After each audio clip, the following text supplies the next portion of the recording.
shoots for the empty net and scores!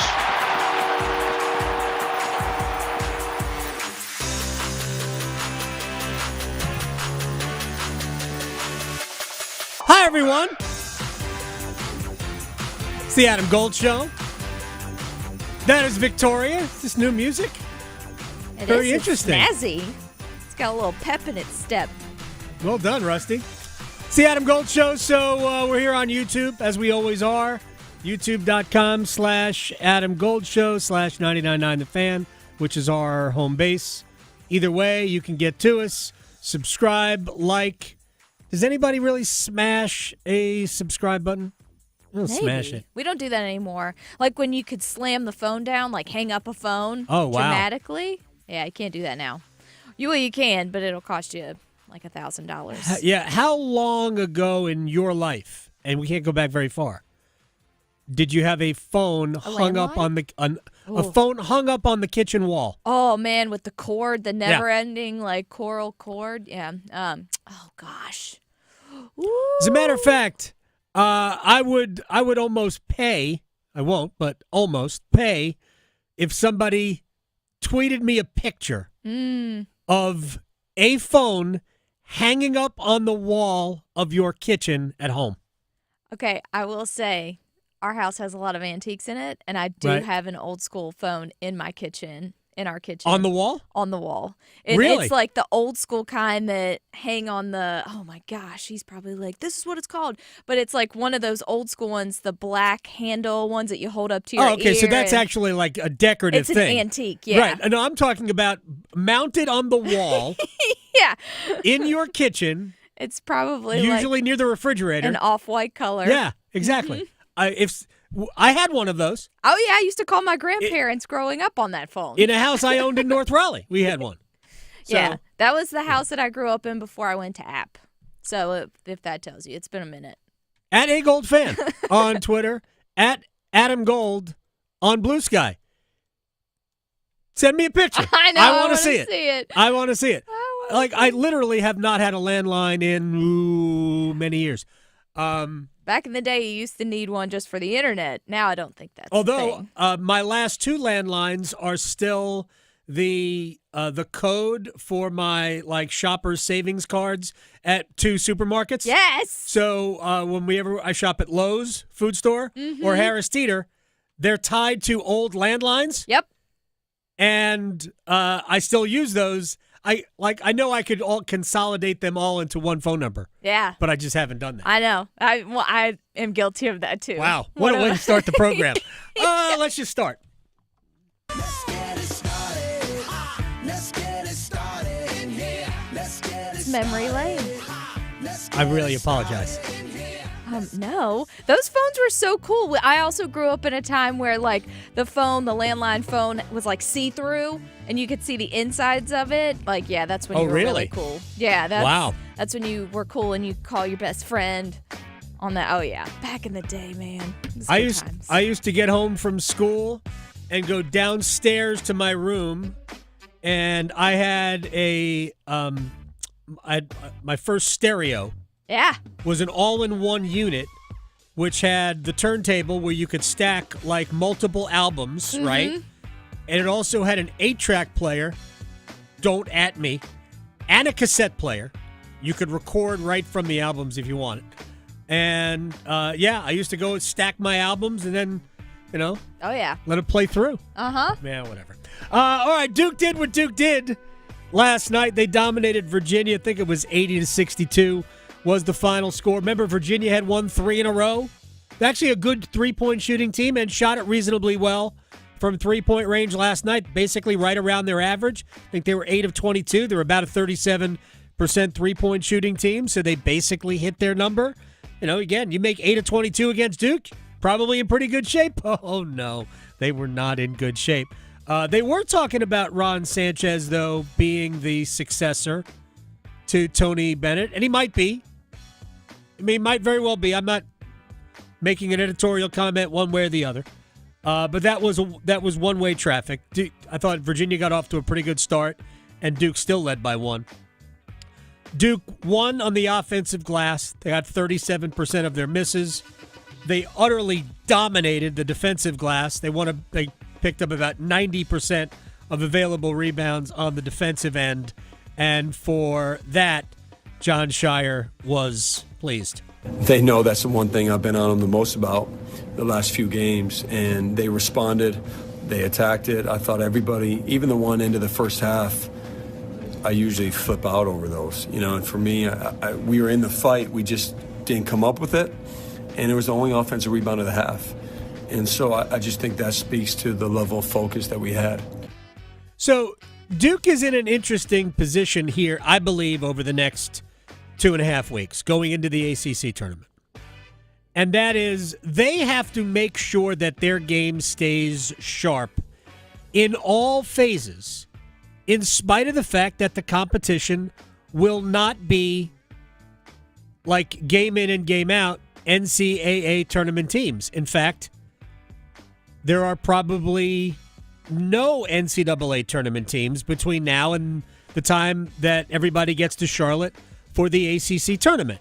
The only exception there is, and this is because I don't think it's a guarantee, North Carolina at the Smith Center. Now, they'll have to be sharp to win that game anyway, regardless of whether North Carolina is good enough to make the tournament or not. Because that rivalry game at the end of the season, it always takes on a little bit of a heightened meaning. Definitely. But Duke has to be sharp in order to win that game. But you have to. The season for Duke is about building good habits. And rebounding for me is one of those things where Duke shouldn't lose any rebounding battles to any of these teams that they're playing here. They got bullied a little bit at Clemson, which is part of the reason why they lost the game. Yeah, I know. Cooper Flagg had the ball late. If he scores, as opposed to slipping on a wet spot in the floor and turning it over, Duke might have gotten away with it, right? Literally, all three of Duke's losses have come in the exact same fashion. I mean, identical fashion, all three. So if Duke can kind of do the little things as well as they should, there's zero reason for them to lose a game to anyone before they get probably to the second weekend of the NCAA tournament. I mean, this is a team that probably should go into the second week of March on a pretty long winning streak. They're a force. Yeah, I mean, they have so many weapons. I don't think they're like I think they could get to a Final Four, and I think they could win a national championship. I don't say I don't put shoulds in front of anything, because I think there are a lot of teams that Duke will have trouble with. So you're still going to have to play really well once you get to the Sweet 16 to advance. Because once you get there, anybody you see can beat you. Anybody. But this team, if they do the little things, they ain't going to lose before then. So 6 players had at least 7 points. 3 players had, I think, 17 or more. Flagg, Knipple, and Isaiah Evans, who made 5 of 6 from three-point range. They led by 14 at the break. Then they blew the game open in the second half. The only downside, and it's a downside, the separated shoulder of Malik Brown. Not good. He's so important he's actually important on both ends of the floor because he's a really good passer as well. So, yeah, it really just depends on how long he's going to be out. It looked like it was non-contact. He was reaching for a ball, and his shoulder just came out. Tough. Hopefully it won't take that long for him to come back. For Duke, it's about getting Malik Brown back for March. They don't need him. Mm-hmm. They do not. They can and probably should beat everybody between now and the second week of the NCAA tournament without Malik Brown. Yeah. It's like Matthew Tkachuk resting, not playing last night. We're going to talk about that. We are going to talk about that. Duke has Illinois at Madison Square Garden on Saturday, and that will be fun. That will be a fun game. Mm-hmm. Rest of the week for the area, if you will. UNC hosts NC State tomorrow. Must win for both teams? Yeah, can we do that? It is, I think, right? Yeah. So let's start with the Carolina perspective here first. They have a path without a win over Duke to putting themselves in position to grab an at-large bid to the tournament. They do. I believe it. If you look at whatever bracketologist you want, I don't think North Carolina's in any fields right now, but they're just not far off. Which means if you just stack wins against the teams you're about to face, you should be fine, even without the win against Duke. Now, if you don't beat Duke the last Saturday of the season, you go into the ACC tournament probably needing, definitely one, probably 2 wins. I mean, Carolina's not going to be playing on Tuesday. They're going to show up on Wednesday.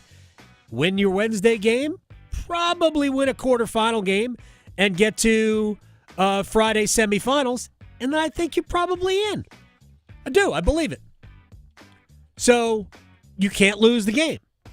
State's formula for making the ACC tournament, and that's what we're talking about, includes, I would think, at least 3 wins from their final 6 games. So it starts tonight. Or starts tomorrow night. And by the way, for the people who are like, why haven't they moved the game up or moved the game back? I shouldn't even have to say this, but has anybody met a television schedule? Mm-hmm. Also, has anybody seen the changing weather forecast? Right, there's that. So, into my little world, honestly. Because, yes, I've said this before. My wife owns horses. Yes. Right? So, and we have them at the house. Mm-hmm. Not outside. in our house, yes. outside, in a barn. Yes. But, so we have to take care of them. So we are in tune with the changing weather forecast because we have to plan ahead at times, which happened this past week. She has moved some clients around so she can be at home on Wednesday. Smart. Chances are, even with the changing weather, I may be doing the show from home tomorrow. Regardless, none of that stuff means anything to any of you, except that the weather has drastically changed. Mm-hmm. The forecast. We went from, my gosh, we're going to get 1.5 feet of snow. No joke. Like 4 days ago, we were looking at 5 to 8 inches tomorrow during the day, and another 3 to 5 inches the day after. Wednesday night, and then into Thursday. We were going to be like forever. We were going to be buried. Snowed in. Yeah, now we're going to get like 2 inches, maybe. Mm-hmm. So we got to wait. We can't just we're going to move everything around. Television, people. Television. Mm-hmm. All right. So State's formula for making the ACC tournament means they got to win at least 3. That number might be more, no joke, but they have to win at least 3. And for State fans, you should be paying attention to Syracuse at Pitt tonight. Because if Syracuse goes to Pittsburgh and pulls off an upset there, you might need more wins than 3. You might need 4 of your last 6. No, I'm just not kidding. Anyway, Hubert Davis's radio show yesterday. This speaks to UNC versus NC State. I've been saying for a while that I think that NC State is better than they have performed, and I'm not saying that I'm right. I seem to watch, and they seem to like, man, why isn't this team winning more? Mm-hmm. Well, who knows? This is Davis on what he has seen from the Wolfpack since the first meeting. The first thing that jumps out is, just defensively, their athleticism and their pressure. In our first matchup, our turnovers and our shot selection was not very good at all, especially in transition. They made us run our offense real far out. We've got to do a better job taking care of the basketball, got to do a better job at our shot selection, not letting their pressure defensively dictate and decide our pace and how efficient we are on the offensive end.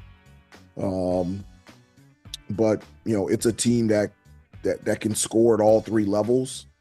And, you just know when you play NC State, whether it's in Raleigh or here in Chapel Hill, both teams are going to be playing at a high level, and it'll be a competitive, fun game to play in. All right, now to something that happened on Saturday, the reemergence of Jaylen Withers as maybe a legitimate option. I thought we started to see it against Duke the first time. I thought Jaylen Withers started to play well against the Blue Devils, kind of maybe getting back in the flow. And who knows why Withers had fallen out of the effective rotation. But here's the head coach on Withers' versatility. Jay Witt, with his size and his ability to defend and rebound, like, we didn't have to double the post. We didn't have to double that position. So, that was just, his length and his athleticism just takes us to a different level defensively. And then on the offensive end, obviously we have, as a team, struggled to shoot the ball from 3-point range. And, it's always been good to be able to have another guy that can consistently knock down shots, especially at that power forward position. And, with his ability to run the floor, finish, it changes our team completely when he's playing like that. All right. Sorry I'm laughing here. Look, Jaylen, I don't look at Jaylen Withers as being, to me, I'd rather see his value more on the defensive end because of his length. Obviously, it would help if you have another guy who can knock down shots. At this point, I don't think Carolina's defense is probably fixable, that they're going to need to outscore a bunch of teams, so you're going to have to match them shooting the ball. I thought they shot the ball pretty well for a time at Duke. I thought they shot the ball pretty well at Syracuse. They're going to have to shoot it well. Their best game is such. I was laughing because apparently my son is watching and he wants me to talk about Duke. Oh, okay. Too much UNC talk. Talk more Duke. Go back to school. Oh, this is the younger one? Oh, yeah. Okay. Yeah. Go to class. Go to class, kid. All right, for what it's worth. The whole thing made me laugh. I apologize. For what it's worth. And Jerry Palm will join us in our third hour today from CBSSports.com. He is our bracketologist. But he and Joe Lunardi and basically everybody else you look at has things pretty similar. Both Palm and Lunardi, the two most popularly quoted bracketologists, all have Duke as a 1, Clemson as a 6, and Louisville as a 7. It's fine. Palm also has Wake in the field at a number 11. Lunardi has, I think, the Demon Deacons in the first 4. Both have North Carolina right on the edge of the field, first 4 out, which is why before when I talked about what UNC needed, like, they're right there. Like, they're not buried. We know that they're not a vintage North Carolina team. We know that they have weaknesses where they don't normally have weaknesses, but they are not without merit. And they are one of those teams. I said this at the beginning of the year about North Carolina. If you took their UNC uniforms away and you put Miami University, if you said that they were a team from the MAC, you would go, that's a pretty good team. I wouldn't want to play them in March. That's kind of the way I look at UNC in terms of their personnel.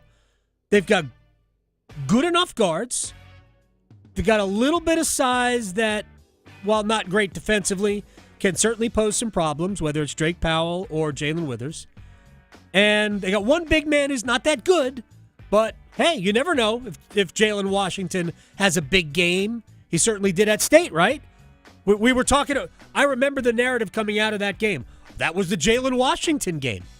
I mean, it wasn't like he went for 20 and 14, but he had some block shot, the block shot late, all of that. So they can be a little bit of a problem. Should be a good game, I think, Wednesday night. All right, so think about this, though, as we move on in this conversation.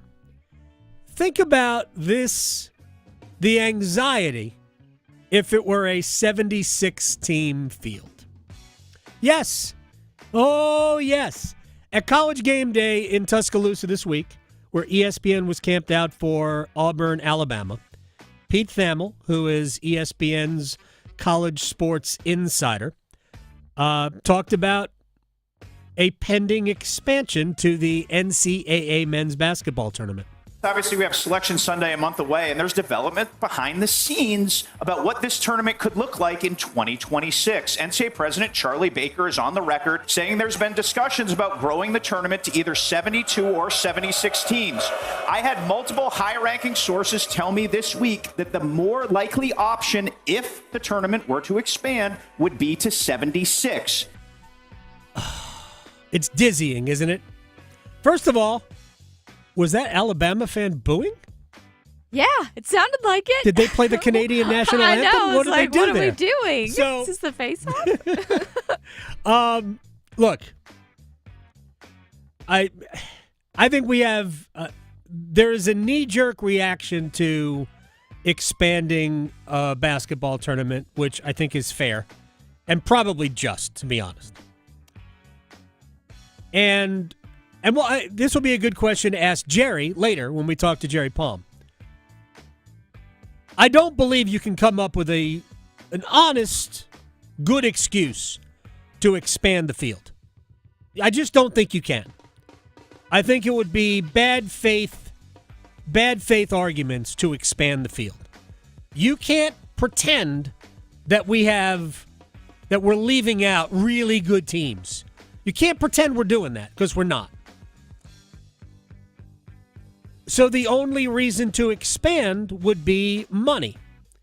Except, by all accounts, there really isn't interest enough from the people who would have to pay for these games to authorize more money going out for them.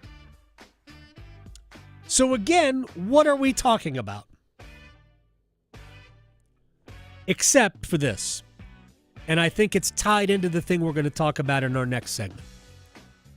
It's all tied to two people who are running college sports.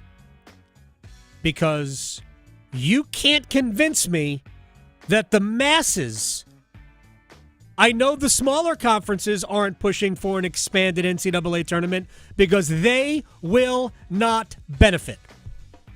No way.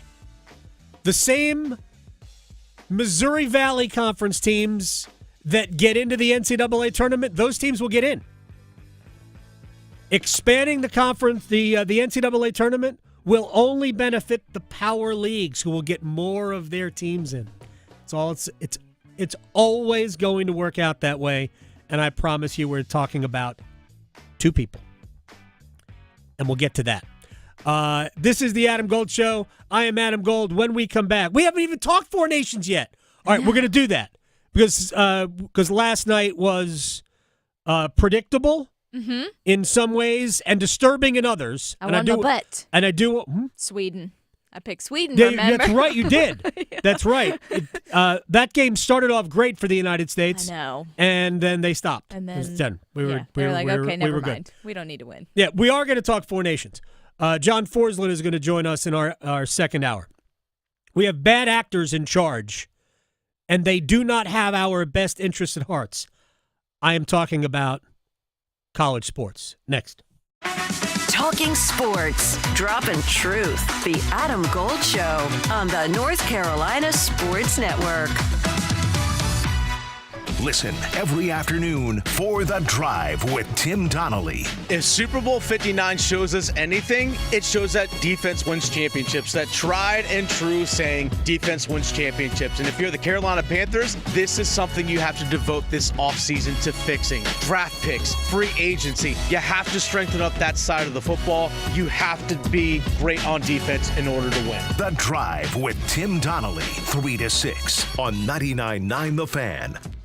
Injured in a motorcycle accident? Call 1-800-LAW-TIGERS before you call your insurance company. The insurance company wants to pay you the least amount possible. Law Tigers are riders too, so we understand what your bike and gear are worth and what you're going through after an accident. Your case evaluation is always free, and we don't get paid until your case settles. Call 1-800-LAW-TIGERS, North Carolina's motorcycle lawyers. Law Tigers is a network of independent law firms who are members of the American Association of Motorcycle Injury Lawyers. Law Tigers is not a law firm. Why choose a Sleep Number smart bed? Can I make my side softer? Can I make my side firmer? Can we sleep cooler? Sleep Number does that. Cools up to 8 times faster and lets you choose your ideal comfort on either side. Your Sleep Number setting. And now save 50% on the new Sleep Number Limited Edition Smart Bed. Limited time.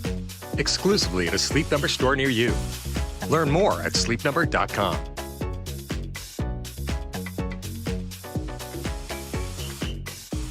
It's bow time. A leg and thigh dinner from Bojangles for just $5.99? Leg and thigh dinner from Bojangles for just $5.99? So crispy. So crispy. And juicy. And juicy. So much flavor. So much. Stop it. What are you doing? What, you expect me to get this delicious deal and not say anything? You're unbelievable. You're unbelievable. With a boldly seasoned leg and thigh, choice of fixin', a biscuit, and legendary iced tea, it's a deal so good it's worth repeating. So eat and repeat while it lasts. It's bow time. It's bow time. Dine in, drive through, or tap your favorite delivery app and have Bojangles come to you. Satisfy your craving for flavor right now with Bojangles 2-piece dinner. 2 pieces of Bojangles dark meat chicken, your choice of fixin', a biscuit, and iced tea for just $5.99. That's right, just $5.99 for limited time at participating Bojangles. What are you waiting for? When you're hungry, it's always bow time. Don't go through another year with all that high interest debt. Let Loan Pronto wipe it all out now. Hey, it's Dennis Cox. Loan Pronto's Rapid Equity Loan makes it easy to pay off all your credit cards or tackle that 2025 home improvement project. Get cash in your pocket fast. No appraisals, no paperwork, no waiting. Loan Pronto's AI-driven tech gets you approved and funded in as little as 1 day. One client got $150,000 approved in under 24 hours. Paid off all their credit cards, 2 cars, and a personal loan, saving over $1,500 per month. With low fixed rates and lightning fast transfers, you can do it too. Consolidate debt, improve your home, take control of your finances. Imagine being credit card debt-free by this time next week. Don't wait. Call Loan Pronto now, 919-381-1760, or visit loanpronto.com. Get a free rate quote with no hard credit pull, 919-381-1760, loanpronto.com. Equal housing lender, NMLS 1661781, subject to lender approval, NMLSconsumeraccess.org. Accomplishing goals is hard, but when your goal is to learn a new language, Babbel makes it easy. Babbel is designed with you in mind. From expert-created lessons to conversational video units and even live classes, you can personalize your Babbel experience to be exactly what you need to really learn a new language more easily. Go ahead, set a goal for yourself. Accomplish it with Babbel. Try Babbel for free. Go to BABBEL.com. That's Babbel.com. This is Adam Gold. So take it easy. It's the Adam Gold Show. I am Adam Gold. Victoria on the ones and twos. It's all Eagles bump songs today. Oh, is it? Yes. To what do we owe this honor, pleasure? The Eagles winning the Super Bowl? Oh. I cannot believe that I didn't get that. It's fine. It's Monday. Why are we bumping with the Eagles today? I don't know. Oh, no reason. The Adam Gold Show. It's fantastic. Oh, it's so good. I loved it. It's so good. It's tremendous. And my mom reminded me that she still has a phone in her kitchen hanging up on and obviously I'm not observant enough. When was the last time you were there? Christmas. Okay. I mean, they're at Greensboro, so it's a little bit of a drive. But I'm always on the road. So. Right, but you just said it like, well, they're in Greensboro, so it's kind of the land that time forgot. So, is it common in Greensboro? More common there? I try to be in the car as little as possible these days. So. I don't believe my in-laws might have a landline. Yeah. And they live right around the corner from us. Yeah. But I don't know that I have called it since we live in Oxford. Right. Yeah, so I don't know the number to this phone. I've got it. I do have it. Yeah. But I can't remember the last. If I called it, I doubt that they would answer. Yes. So love you, Mom. I know she's listening. She's probably going to send me the number now. Yeah, maybe she will. We should call it. Call it, and then I want a video of her answering the phone on the. So I'll know where it's at. The kitchen wall. Real quick before we get into the two men who are, I think, I would say single-handedly, but it's two people who are doing the most damage to college sports. We'll get to that in a second. Real quick, because the NCAA tournament is likely going to expand to 76. and nobody wants it, really, except for, these two people and maybe a couple more, but they have the most influence. And before anybody goes and writes or says or repeats, it's going to destroy the NCAA tournament. I mean, I'd love to believe that were true because it would be a great argument to use against it. Because I don't believe we need an expanded NCAA tournament. But I also don't believe it's going to destroy it. I don't believe it's going to make it less appealing. The tournament, look, its appeal is already kind of twisted because we have 68, not 64. So we got over the first four. Some people even celebrate the first four, whatever. To me, we shouldn't have it, but that's fine. We have it, and we just deal with it. And when they go to 76, I told you before, it won't stop at 76. We'll be at 90. That's what I believe. I'm not even going to say we're going to stop there, but they've put the rules in place to get to 90. We'll just deal with it. Some of us will watch those extra games. Some of us will not, and whatever. But we will move past it because the tournament itself is amazing. That's just the reality of it.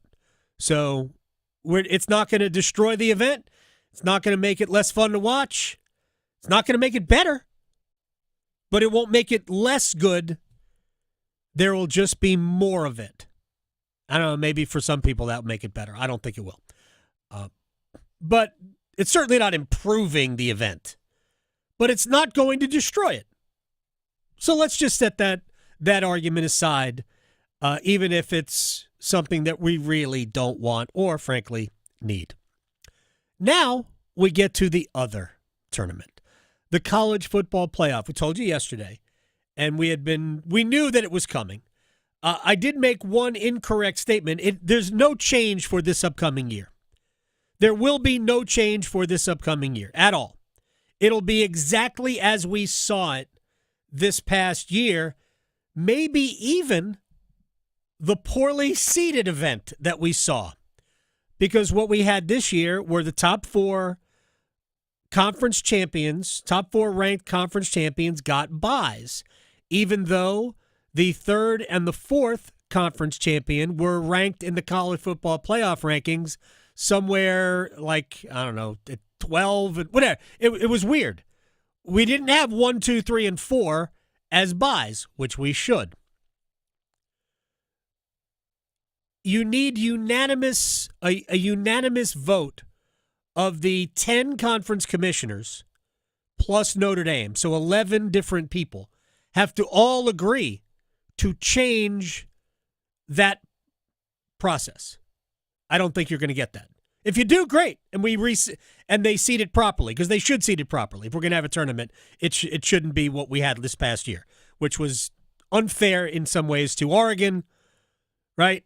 Because you shouldn't be the top seed, and all of a sudden, yeah, your reward for being the top seed in the quarterfinals is that you get the best team that you just happen to beat, and then they slept through another game, and they ended up seeded 8th. And you seeded 1. The whole thing it's unfair to Oregon, but whatever. You also could have won the game. You had an opportunity to play Ohio State, and you couldn't beat them. So it will very likely not change at all. But in 2026, for the 2026 season, changes are coming. All right, so Ross Dellinger from Yahoo Sports wrote the piece over the weekend. I read it.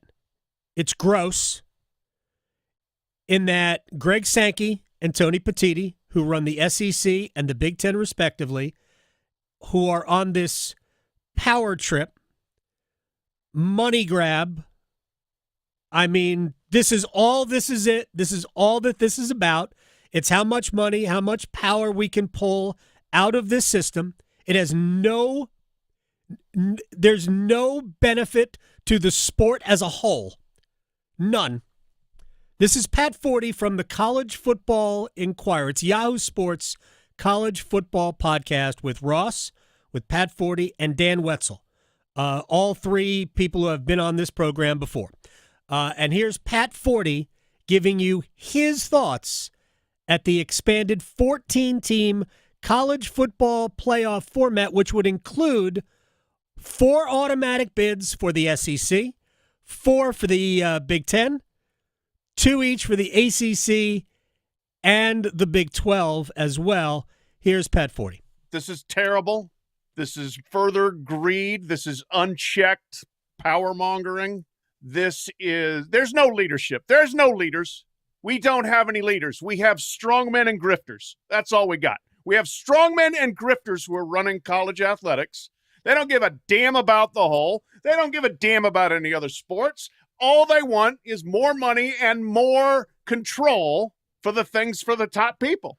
That's what the SEC and the Big Ten want most of all. And the ACC and the Big 12 are willing to go along with it because they're going to get 2 bids out of this. And everybody's scared to death that the SEC and the Big Ten are going to go off and do their own thing, to which, again, I say, dare them. Dare them to do it, because if they really want to go down as the worst people in the history of college sports, that's where they're headed. This is far enough.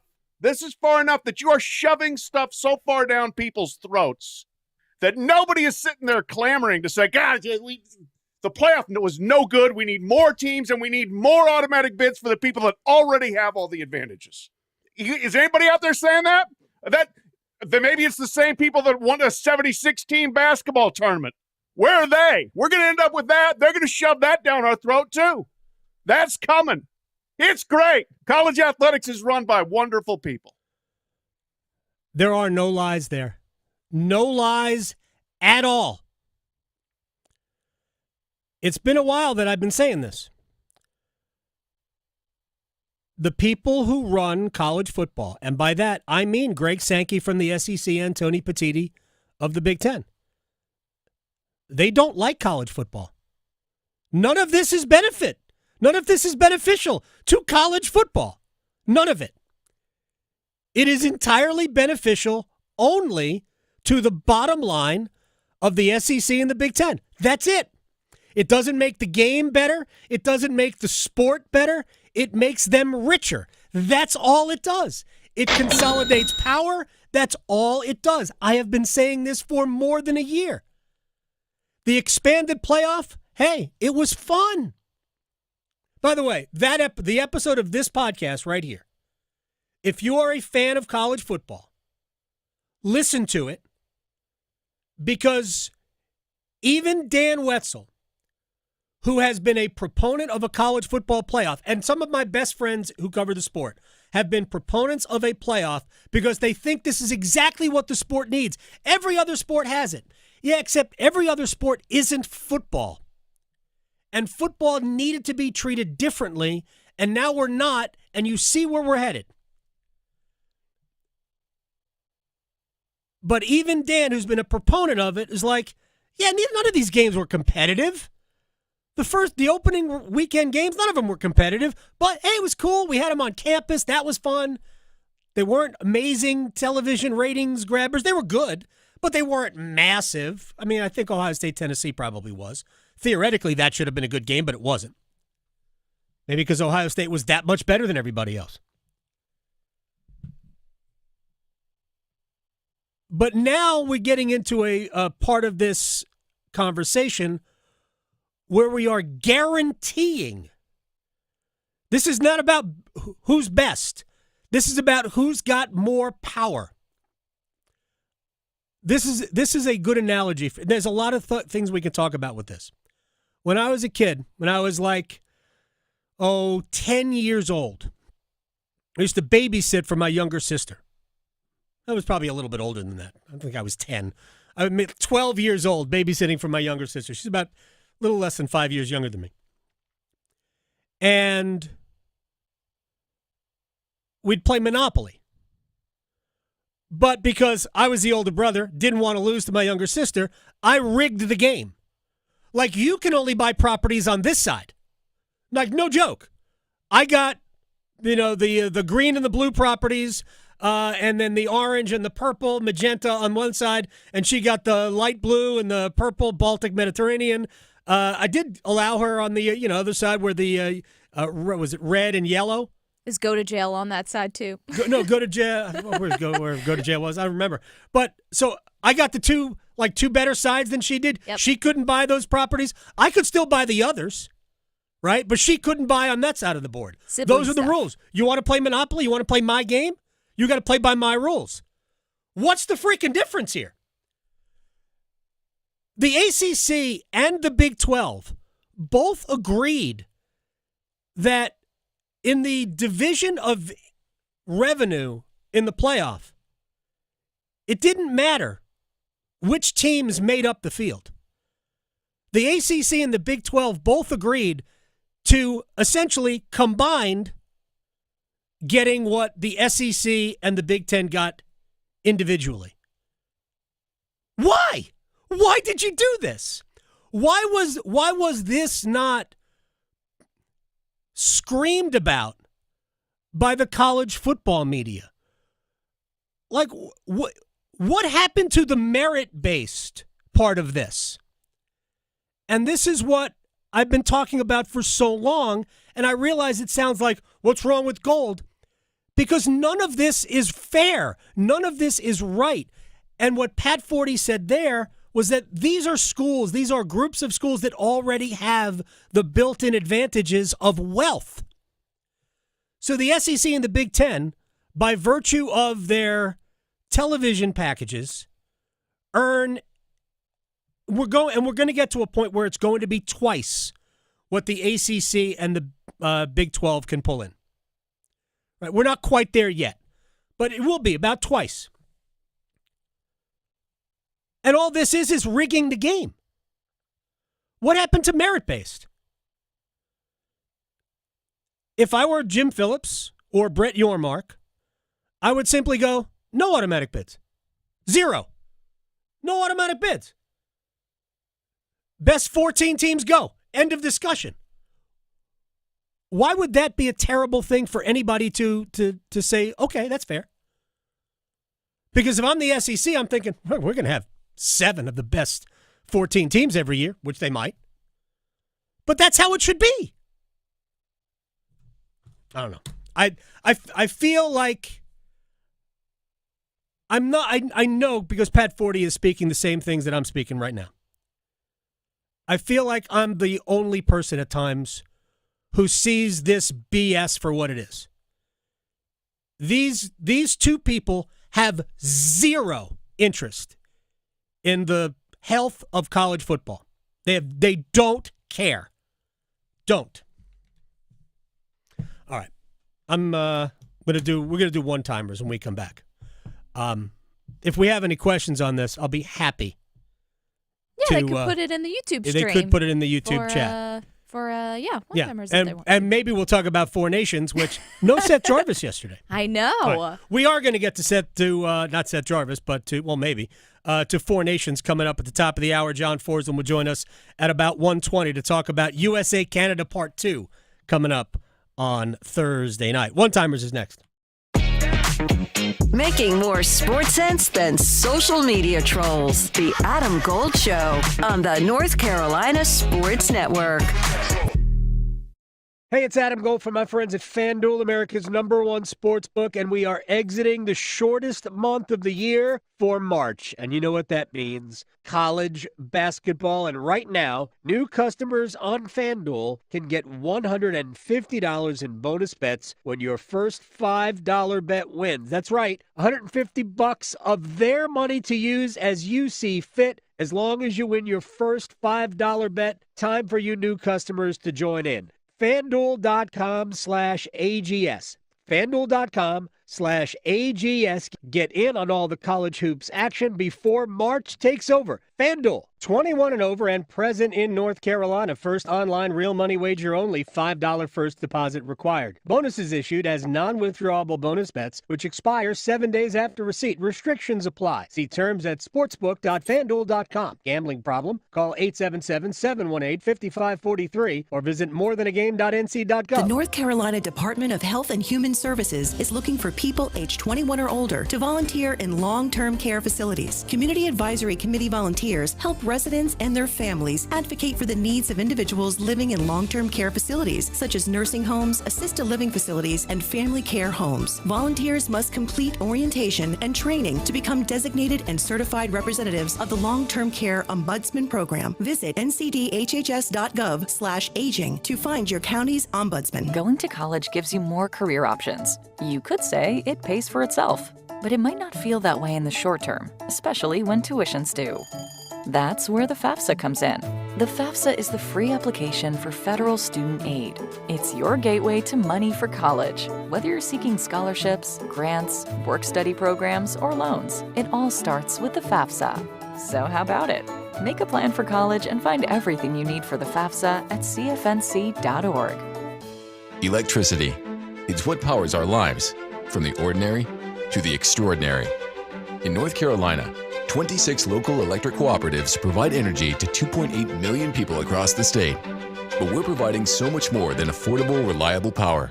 We're helping to strengthen the people and communities that make our state great, today and for generations to come. North Carolina's electric cooperatives. Power you can count on, now and always. Learn more at ncelectriccooperatives.com. As fall championships begin, the Governor's Highway Safety Program would like to remind you to buckle your seatbelt when traveling home from today's events. Whether you're driving out of town or across town this holiday season, wearing a seatbelt is your best defense against injury or death in a crash. During the busiest time of travel, prioritize your safety and buckle up. Every seat, every time. And remember, click it or ticket. It's the law. This message brought to you by the North Carolina High School Athletic Association and the Governor's Highway Safety Program. It's that time of year to come see me. Don't let COVID-19 and the flu stop you. So make sure you don't have to cancel on those you love the most. By getting your flu and COVID vaccines. They're safe and effective. Both flu and COVID vaccines have been updated to fight against new virus strains. So make sure you don't miss that family gathering and protect those around you. Ask your healthcare provider about updated flu and COVID-19 shots. Get protected this season with updated COVID-19 and flu shots. Visit myspot.nc.gov and find yours today. AARP is working hard to make sure people in North Carolina are getting the most out of life. Whether it's helping you stay healthy, save more money, care for loved ones, or simply have some fun, AARP is making a difference in communities across the state. You have a wise friend and fierce defender with AARP. Learn more about progress being made for older adults in the state by listening to AARP Without Limits. You can find the latest episodes of AARP Without Limits wherever you listen to your podcasts. This is Adam Gold. Frankly, I'm not sure that there is a sport that we could theoretically even put in the Olympics that isn't. I said bowling. Yeah, maybe. I wouldn't be surprised. Croquet? Lawn darts? I'm waiting for cornhole. Oh, there's somebody that thinks, yeah. The Adam Gold Show.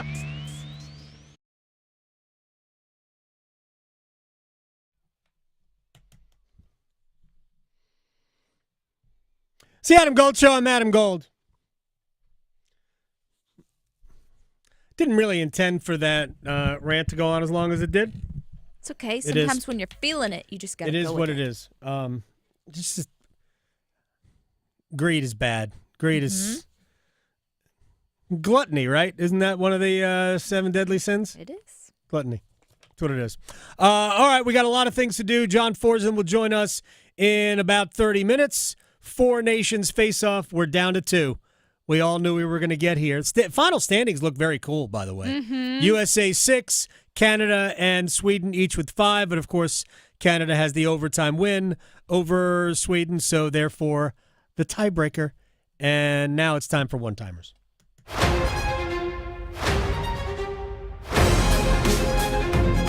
Okay, well, no questions in the YouTube stream yet. So we will go to hockey. So, obviously, our 4 nations face-off is going to happen on Thursday. It's a USA and Canada rematch. So, how do you anticipate seeing this rematch go?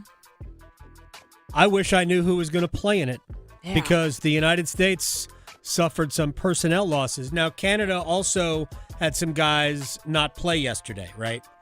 But it does appear that they will be, I think they played a man down, if I'm not mistaken. I think Canada and the U.S. each played a man down. Canada had to beat Finland in regulation. It was 4-0 until about 7 minutes were left. Canada made it 4-1. Then they scored 2 goals very late to make it 4-3. In the last minute, all of a sudden you went, wait a second. Finland could force overtime here, and that keeps Sweden viable, right? Because that would have had Sweden won that game. And they did win the game, but, who knows how it plays out otherwise. So I don't know who's going to be available for the United States with both Tkachuk brothers hurt. Matthew didn't play. Mm-hmm. We'll actually hear from Matthew here in a minute or next hour. Matthew didn't play. Brady got hurt during the game. Vincent Trocheck got hurt during the game. Austin Matthews didn't play, upper body injury. Charlie McAvoy didn't play, upper body injury. In fact, went to the hospital yesterday. Oh. The report is that a minor injury led to an infection. Oh, no. So I don't know what his status is for the game. So there were some injuries. So we don't know what the makeup of the team is. It's going to be an intense game. Yeah. If Saturday night showed us anything, it's that these two sides don't want to lose. No. And it will be a legitimate hockey game, and we just hope that everybody playing in it comes out of it healthy. Yes, That's it. we do. And so Can't wait for it. GMs. If you're asking me who I think's going to win, I actually think we're going to have the same result. Okay. Hey, I like it. I'll play Freebird the next day, too. So was USA's loss yesterday more maybe them trying to rest maybe some of these injured guys, play new players and see how they do, or did they just get outplayed? Sweden's not easy to play against. I mean, they have very good players. They're very defensive-minded forwards. They've got some speed. The United States scored first right away. It's like 30 seconds into the game. Chris Kreider tapped in a rebound. It was 1-0. I thought it was going to be a runaway. And that was it.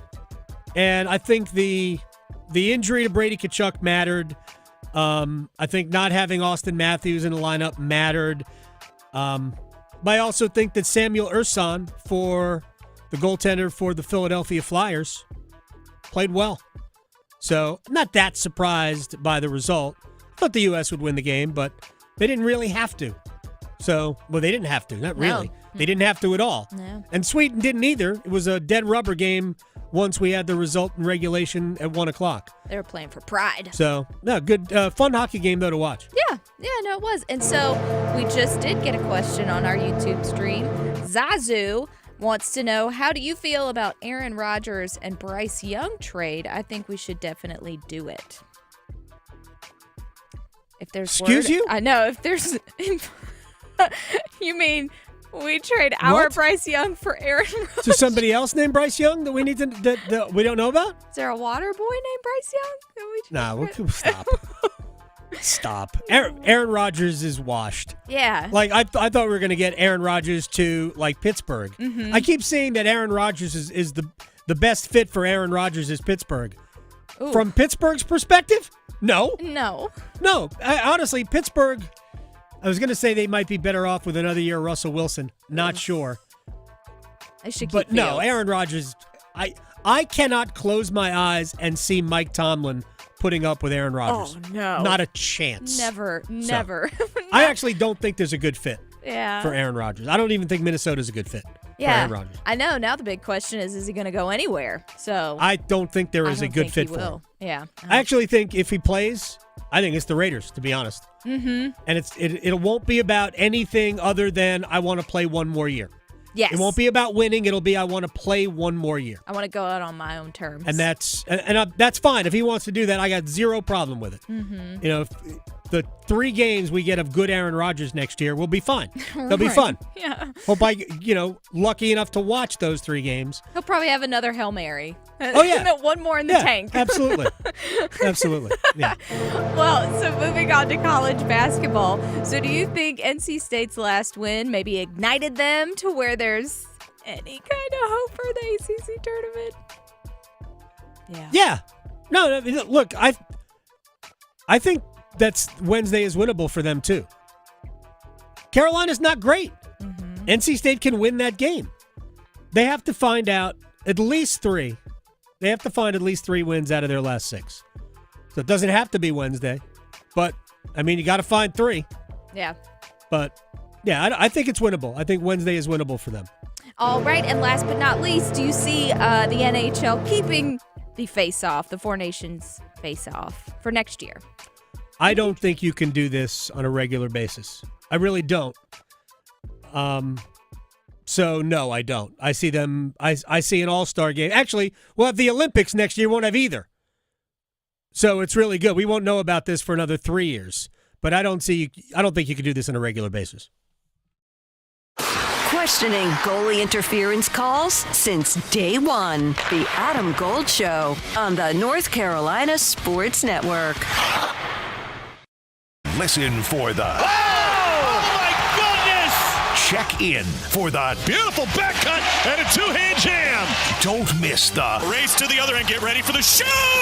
What was that? A reverse pull-up! My goodness! Hubbard got hit, and he made the shot!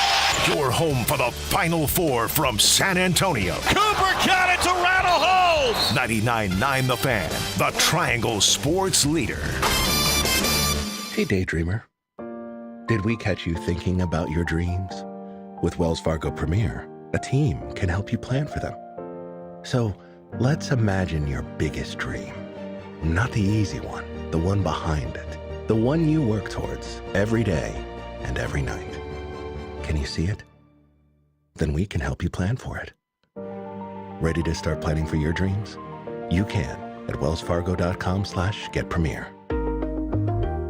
Deep River Sporting Clays is the only dealer in the area for Caesar, Guarini, and Fab Arm masterfully crafted Italian shotguns that blend artistry with precision.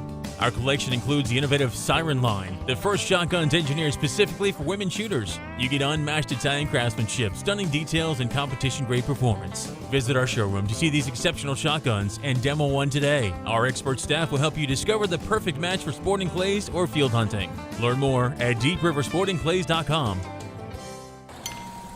Welcome to Take 5 Oil Change. Hey, which way is your waiting room? Oh, you can stay in your car. It only takes 10 minutes. I can stay in? Get out. I better find a good playlist to listen to while I wait. EDM? Nah. Oh, what about something classical? Nah. You got any suggestions? Dad rock? Now you speaking my language. Take 5.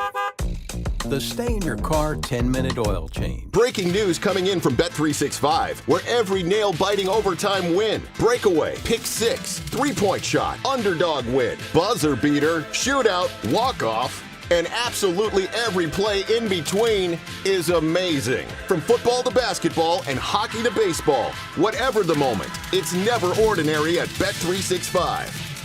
Gambling problem? Call 1-877-718-5543 or visit morethanagame.nc.gov. 21 plus only.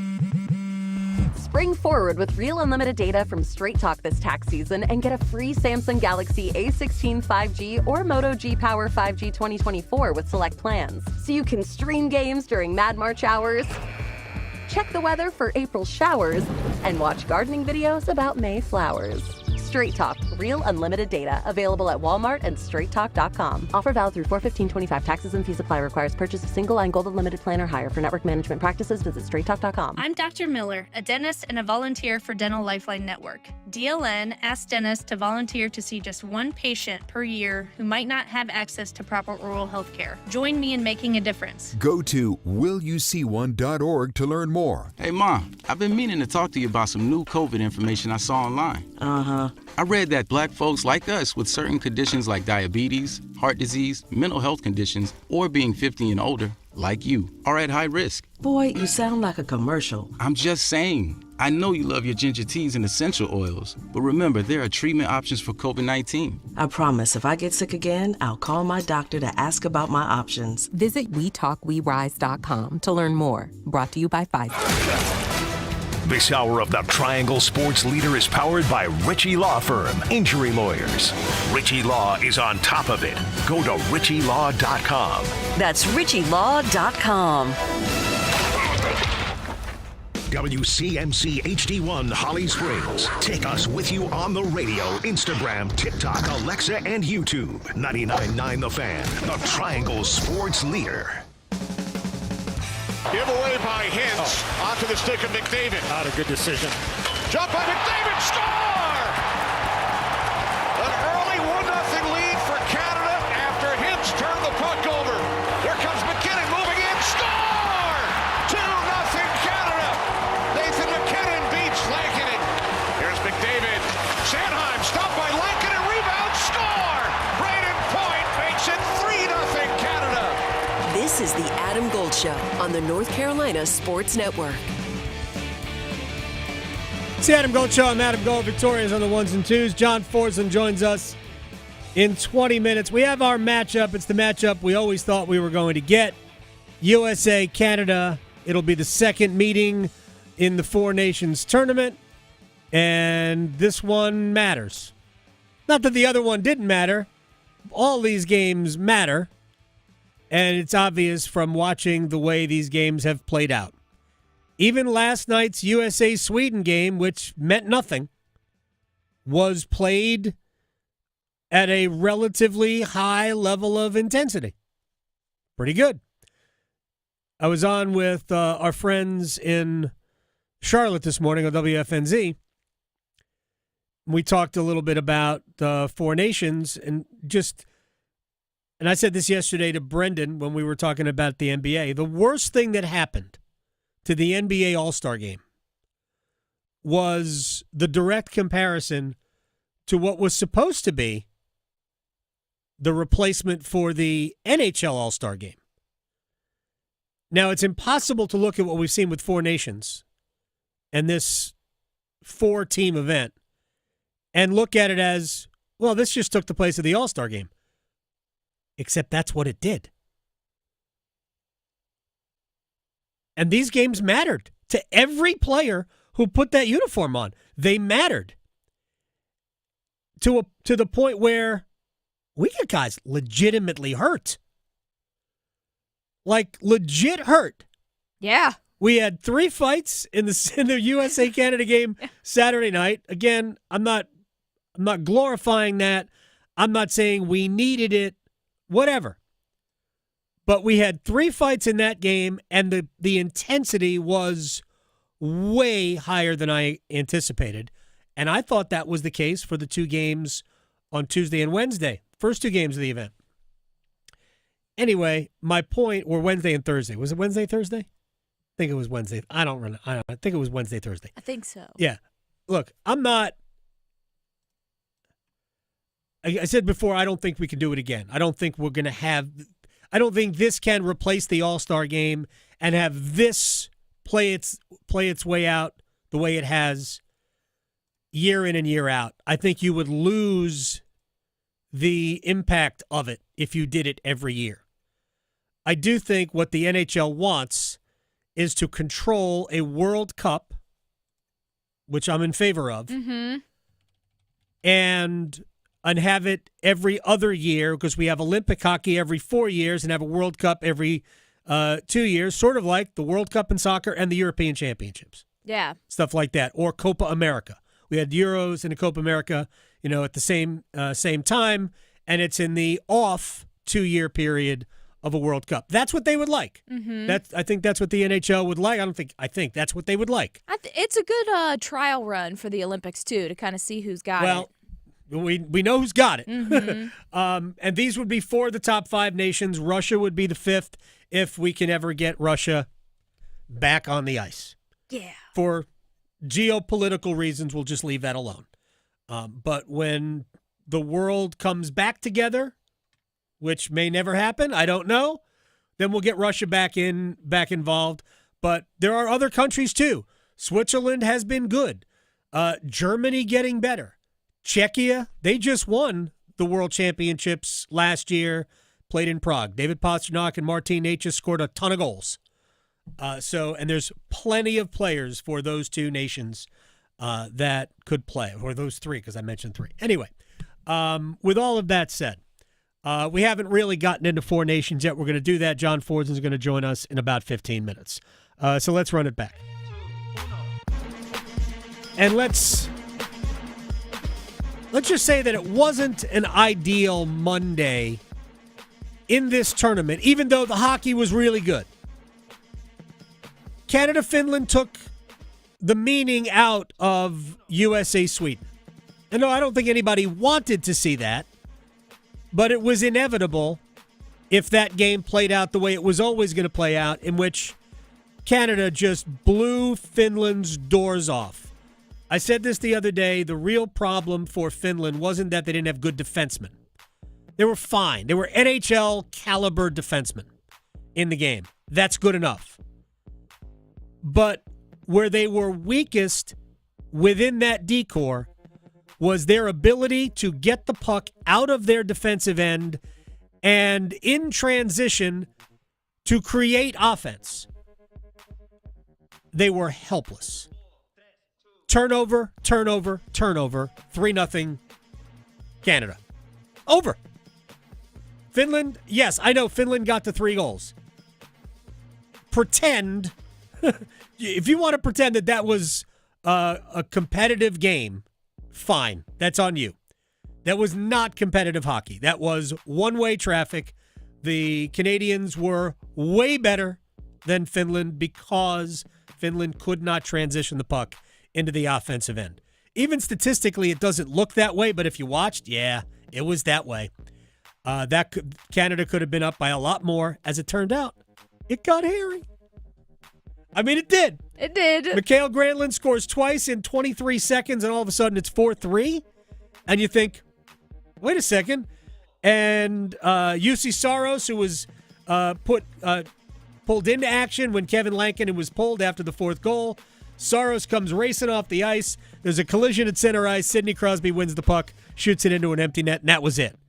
But with a little over a minute left, Finland could do something dumb here and force overtime, in which case Sweden's like, yeah, then the Sweden game didn't matter. All right.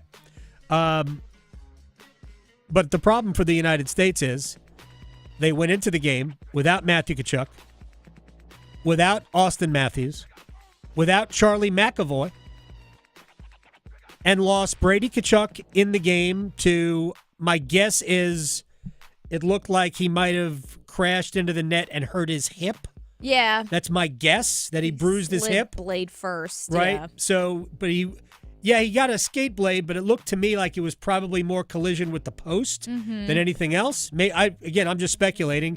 And Vincent Trocheck might have taken a puck off the hand because he went right to the tunnel. I don't know that he came back to play. Yeah, I don't think he did. Carolina. Wishful thinking. The U.S. played with 10 forwards. Yes, they did. Right? And they were they down a defenseman? No, they weren't down a defenseman. They had 6 defensemen. So they played with 10 forwards the rest of the game, which in the grand scheme of things, not terrible for a single game, but they've got personnel losses.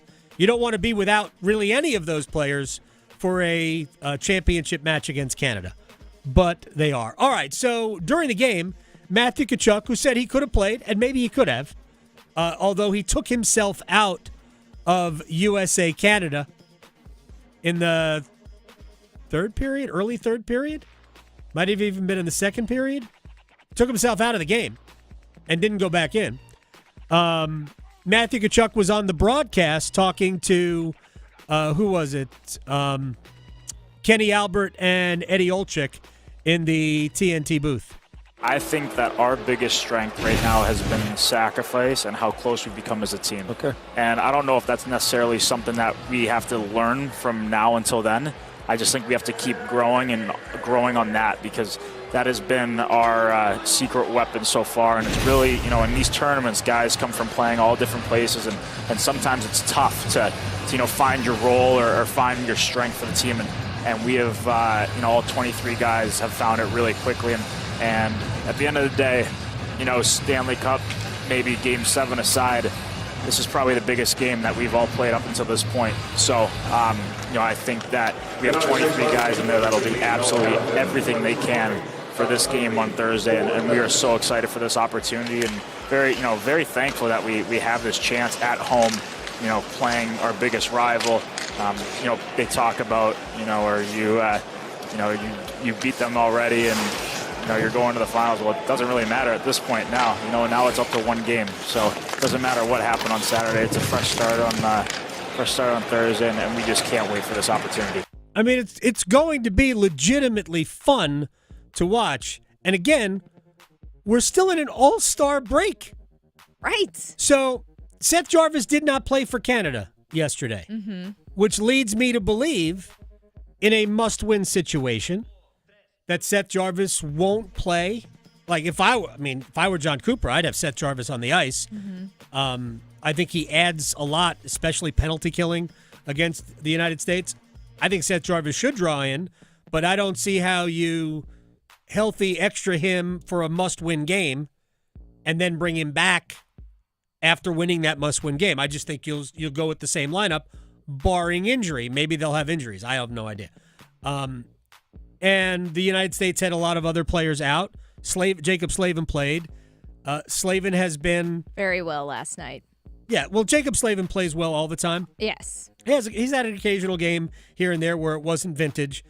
But if you go back and you watch the game on Saturday, USA-Canada, I don't think there's a way to watch that game and not go, yeah, that number 74 was the best player.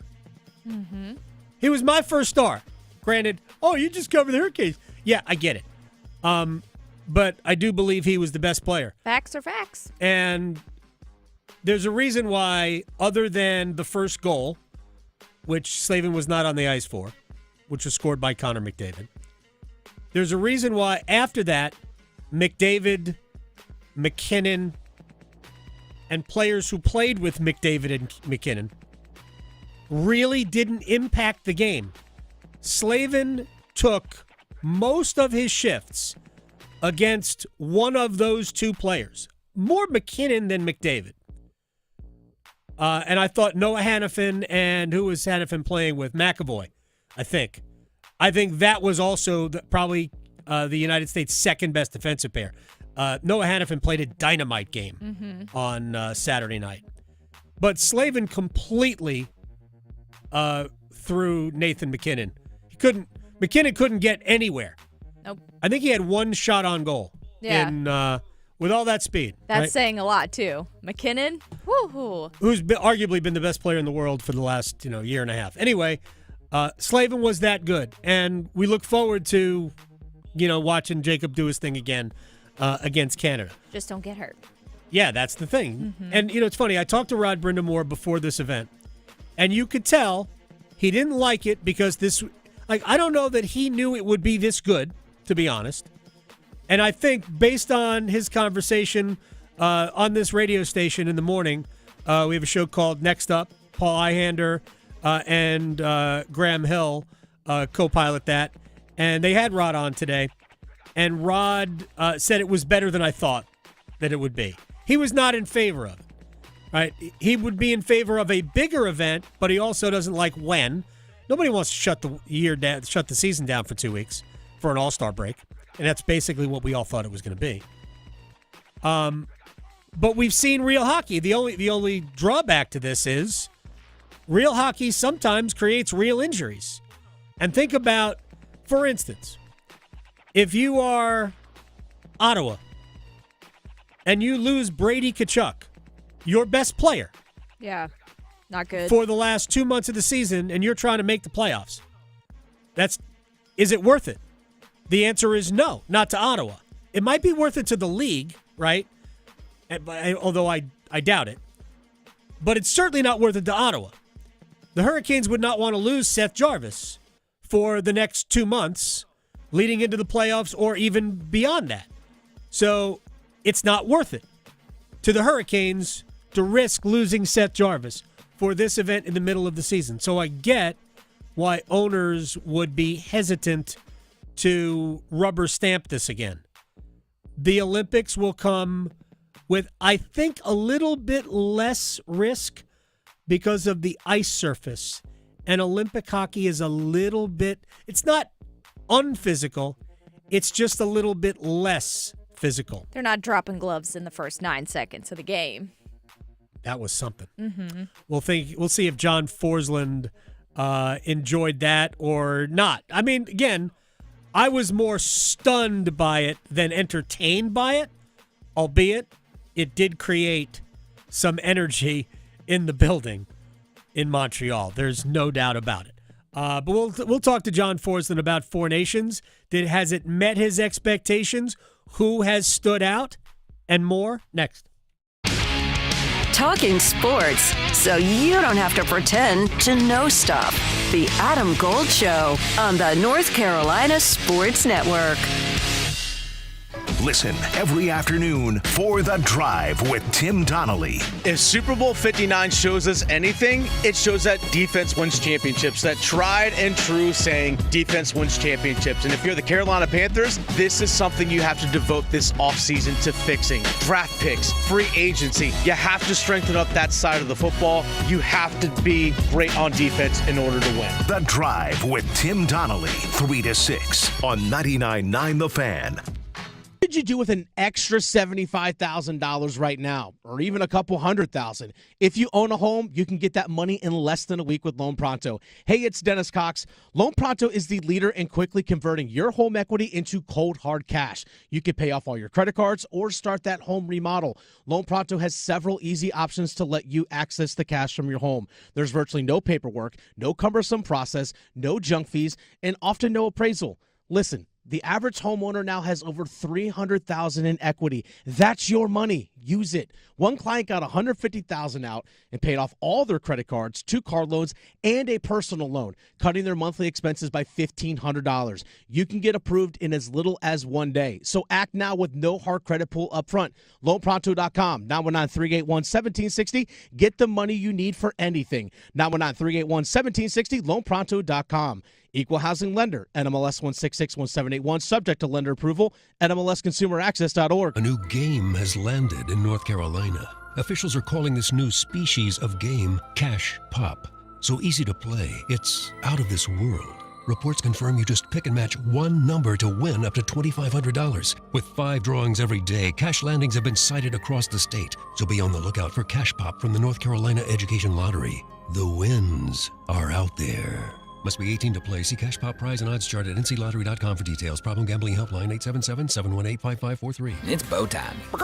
A leg and thigh dinner from Bojangles for just $5.99? Leg and thigh dinner from Bojangles for just $5.99? So crispy. So crispy. And juicy. And juicy. So much flavor. So much. Stop it.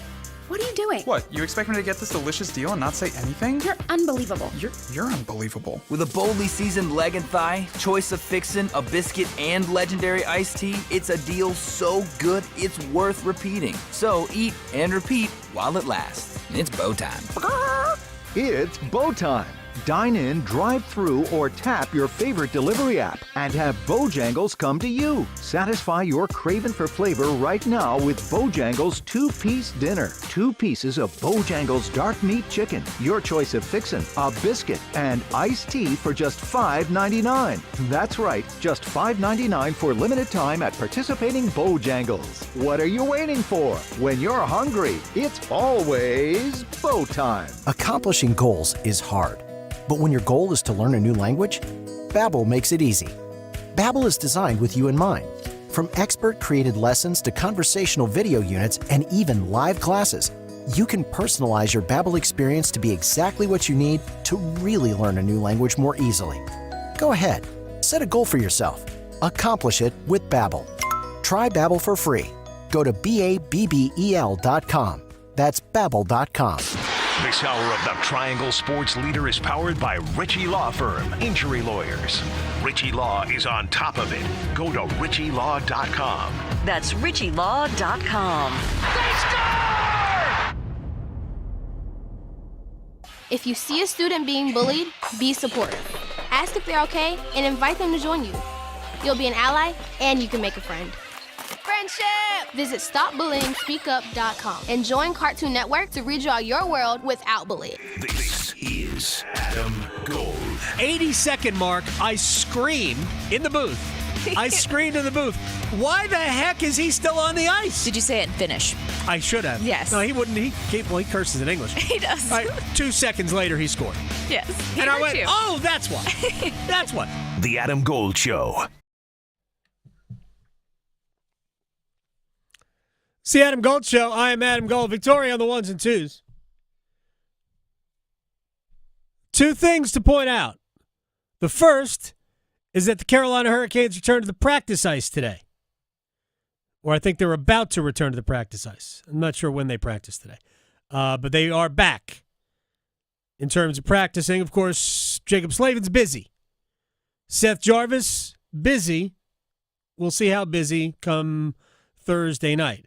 The other is that it is the 3-year anniversary. 2-year or 3-year anniversary of the outdoor game. 2-year. Oh, yeah. 3-year. I don't even know. I don't even know anymore. I think it might be we're in the third. Third year? I think so. Whatever. It all runs together. But the outdoor game at Carter Finley Stadium I was cold.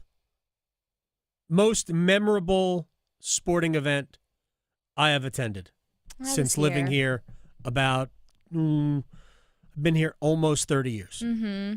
I heard it was good times. Parking was bad, but it was good times. Oh, I was there so early in the day it didn't matter. Yeah, I was holding the fort down here. So, yeah, it was an unbelievable night for the city, for the franchise, and I think the NHL really had a good time with it.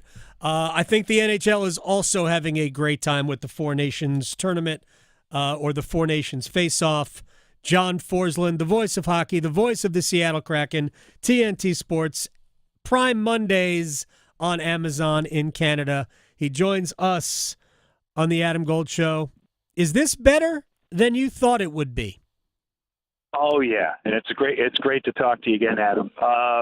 I was as skeptical as anybody about this. I just didn't know.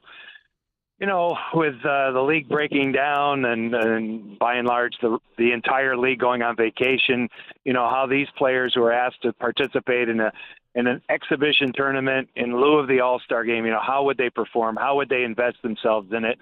But as always, the players answer the bell, and the players got wrapped up in it. I think they've proven to everybody they want this.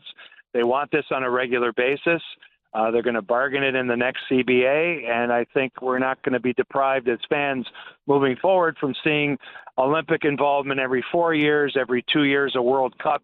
You know, we're going to get back to where we expect to see best on best international play, and we'll expand it to include other countries who will make it even better than it is right now. But we're all enjoying this. This has been absolutely spectacular, and my only hope is that we don't take a step back when the league resumes on Saturday and everybody says, oh, ho-hum, here we go again. That's the only drawback to this tournament being played out as well as it has. I mean, it has been amazing, and I think I texted you Wednesday and said, this is way more physical than I anticipated it being. That was just game one. Where Canada, Sweden, I'm like, wait a second, we've got like legitimate NHL hockey being played. I did think that we were going to see more of a skating show where it would be great skill, but it would basically be skating. And we have seen a lot of physicality. The negatives to that is that we have had some injuries. What do you think is going through the minds of 32 NHL owners? Well, they're holding their breaths, right? Their collective breaths. And this is always the issue. And this is always why when we do get to Olympic involvement and everybody signing off on it completely, you know, insurance has to be in place. These assets have to be protected for the owners.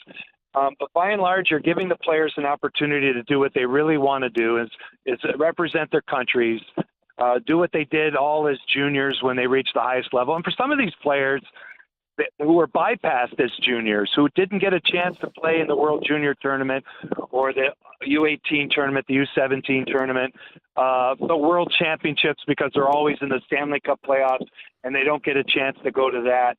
You know, this is what they do play for. You know, they do play for this tremendous national pride.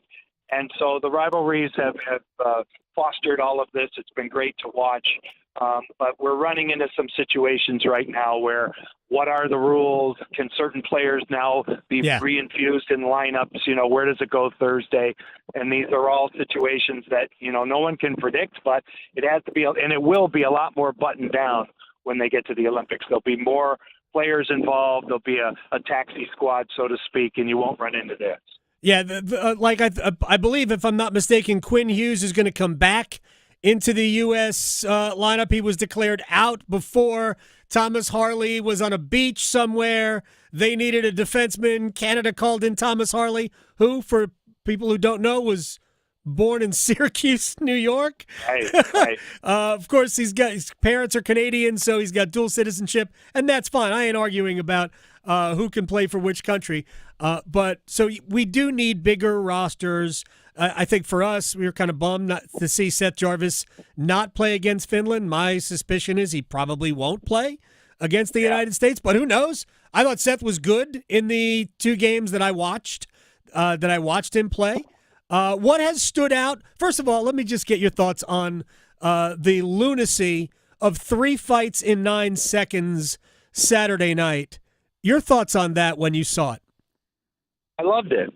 I applauded it. I just think a lot had been said. You're in Montreal. If you've seen a game there, you'll understand what I'm talking about. It's maybe the best environment in the entire league, and certainly for a tournament like this, it would be. So passion is at an all-time high, and I think the United States decided, okay, most specifically the Kachuk brothers, we're gonna do this. Let's do this. Let's do it right away. See where the game goes, and you know what? No one turns their back on it. You know, you can get into philosophical arguments about this stuff. I don't think it's ever going to be taken completely out of the game. It's being weaned out. There's no doubt about it. But as long as we have NHL rules, which just penalize you, 5 minutes for fighting, this is the way it'll be. In the Olympics, it depends. If it's a double IHF rules, it's expulsion for fighting. If they elect to go NHL rules in the Olympics, which they have in the past, and I'm not 100% sure what the situation will be next winter, well, it's either there or it's not.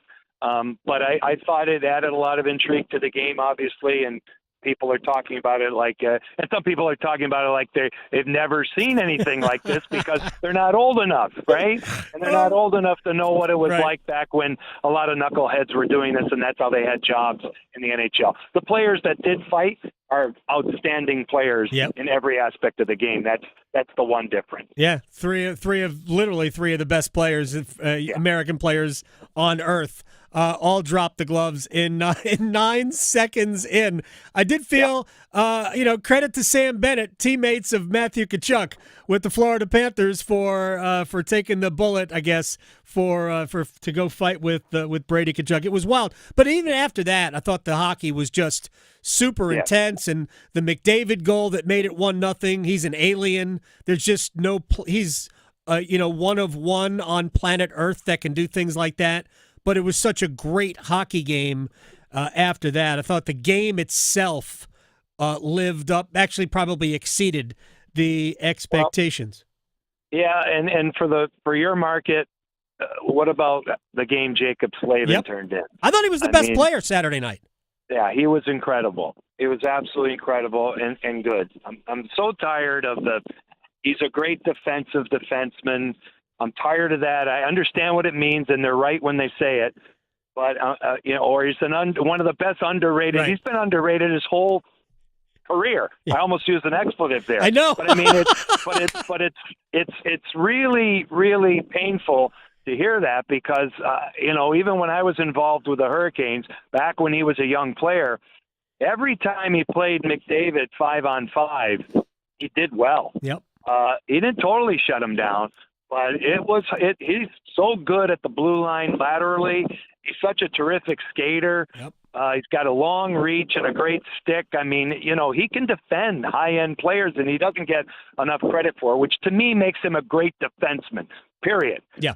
Yes, there are other players who can put more points on the board. We get all of that. It doesn't necessarily make them all great defensemen, Mm-hmm. So, anyway, good on him. It was a terrific game. Yeah, I thought Charlie McAvoy was great in that game. The physicality he brought early.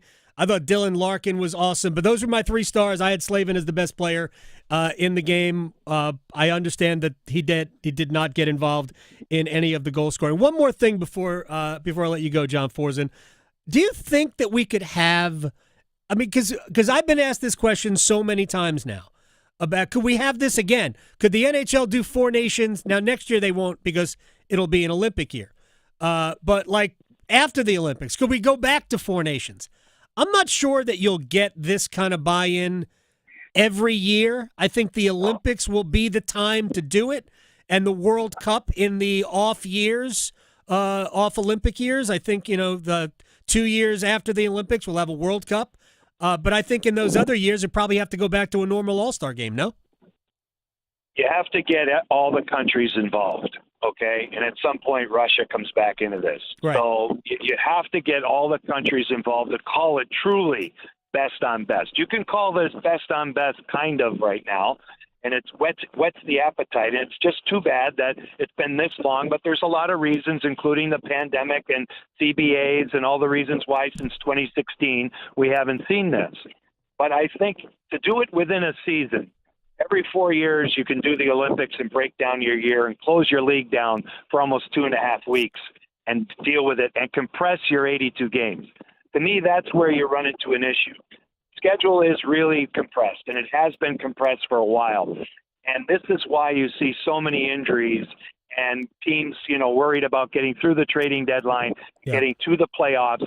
It's because we're playing situations where there's 3 games in 4 nights with travel and 7 games in 10 days and so on because the schedule's compressed. So I believe the best thing is to get back to the World Cup in the off time every 2 years, where the teams are basically settled in the previous spring. You get to a training camp or orientation in the summer. You bring them all in. You formulate your team unity and your roles, and the coaches can lay out what they expect for each player. They train again. They come back in September. They don't have to go to training camp with their NHL teams, and they're happy about that.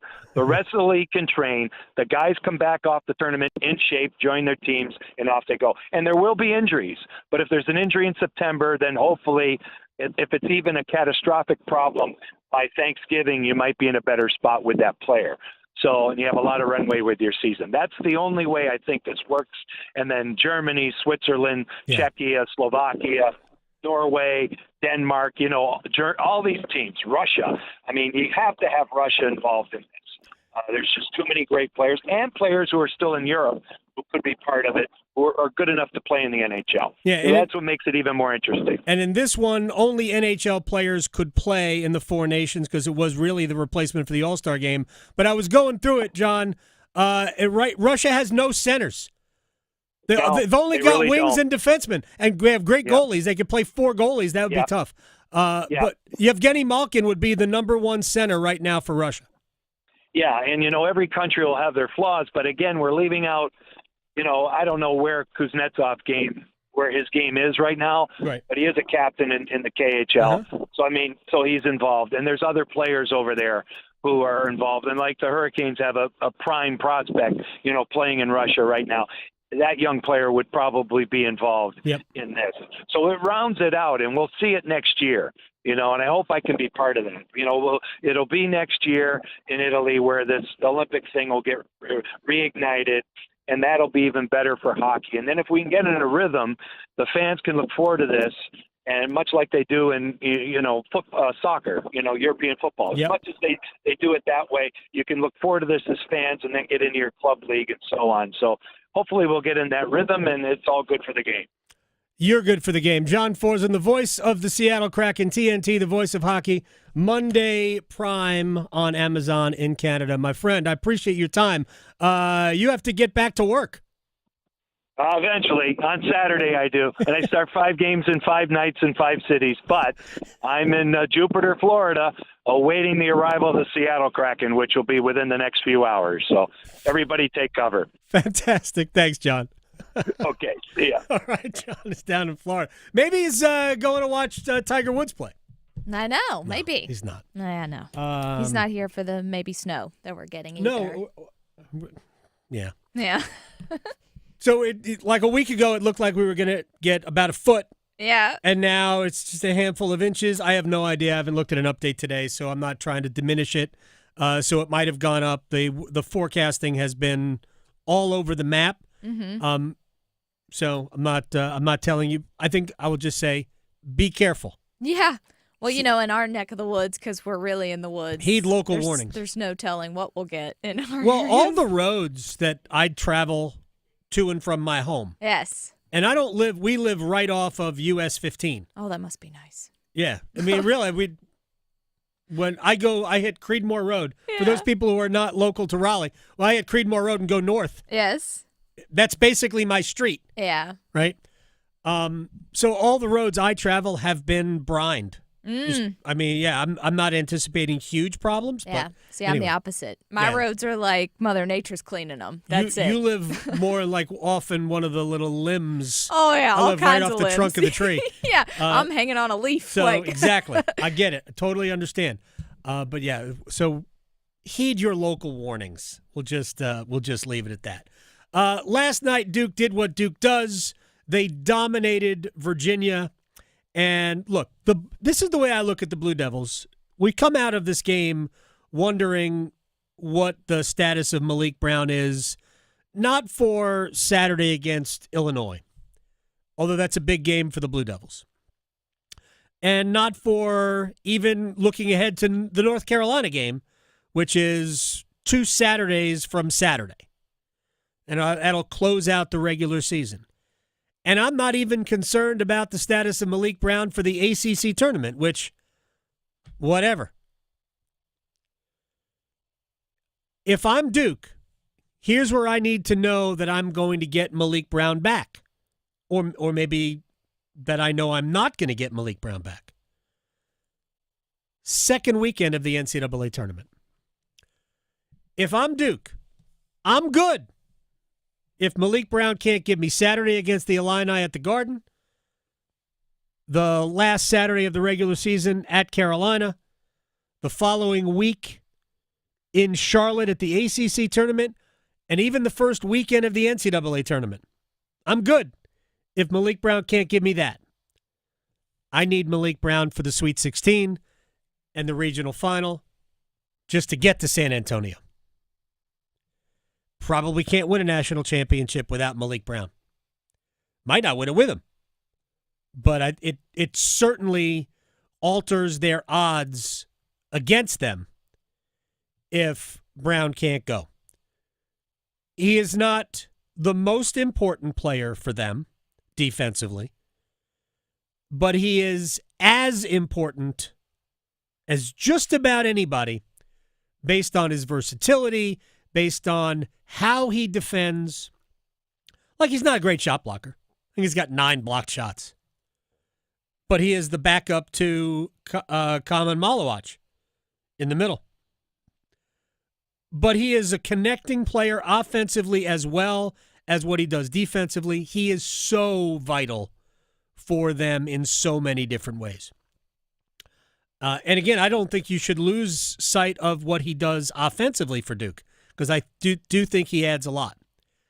But his ability to switch and defend, his ability to get his hands in passing lanes, and honestly, that's how he got hurt. He was reaching out to deflect a pass, and you could tell, for anybody that has ever had that happen to them, because a lot of us are pretend athletes at times, you felt it. Oh, no, what did I just do? Well, he did it beyond what most people do. He definitely separated it. He came back in a sling, and who knows how long he's going to be out. As long as no surgery is required, he might not be out that long. But I think you could probably safely assume he's going to be out for a couple of weeks. But for Duke, you need him the second weekend of the NCAA tournament. Those are the games you need him for. Because for a team like the Blue Devils, they're going to be able to handle game 1. They should be able to handle game 2 without too much trouble. Not out of the realm of possibility you lose game 2. It would be great to get him back by then. It'd be great to get him back for the start of the NCAA tournament, let him play a handful of minutes against your 16 seed, and then you get him for the winner of the 8-9 game. But honestly, it's the next weekend you really need. Yeah, he would be missed. You need him for that. Coming up tomorrow night, and by the way, for NC State fans, Syracuse at Pitt is a big deal, it might not change what you need because ultimately you're going to need to beat Syracuse anyway. There are a handful of teams ahead of NC State in the standings. If State's trying to get to 6 wins and make the ACC tournament, because it's going to take that probably. I guess theoretically Notre Dame might not win another game, in which case the Wolfpack would only need 2. But Notre Dame has Cal and Stanford in South Bend the last week of the season. You got to figure they're going to win one of them. So State's probably got to win 3 games between now and the end in order to make the ACC tournament. You beat Notre Dame, so you'd win that tiebreak. You have Syracuse left next week in Syracuse. If you win that game, you would have the tiebreaker with the Orange. If Syracuse wins this game and gets the 6 wins, you'd still need to get to 6. But you're going to have to beat the Orange anyway, so it might not. So tonight's outcome might not matter, except that who knows if that number doesn't go to ultimately 7, which means that the Wolfpack would need 4 wins between now and the end of the regular season. So bottom line is you're going to have to win at Syracuse, maybe regardless of what the Orange do tonight, but can you find at least 3, maybe 4 wins left, which is why, to me, Wednesday's a must-win against the Tar Heels, too. Yeah, it's going to be tough to find those wins. It's not they have 4 road games.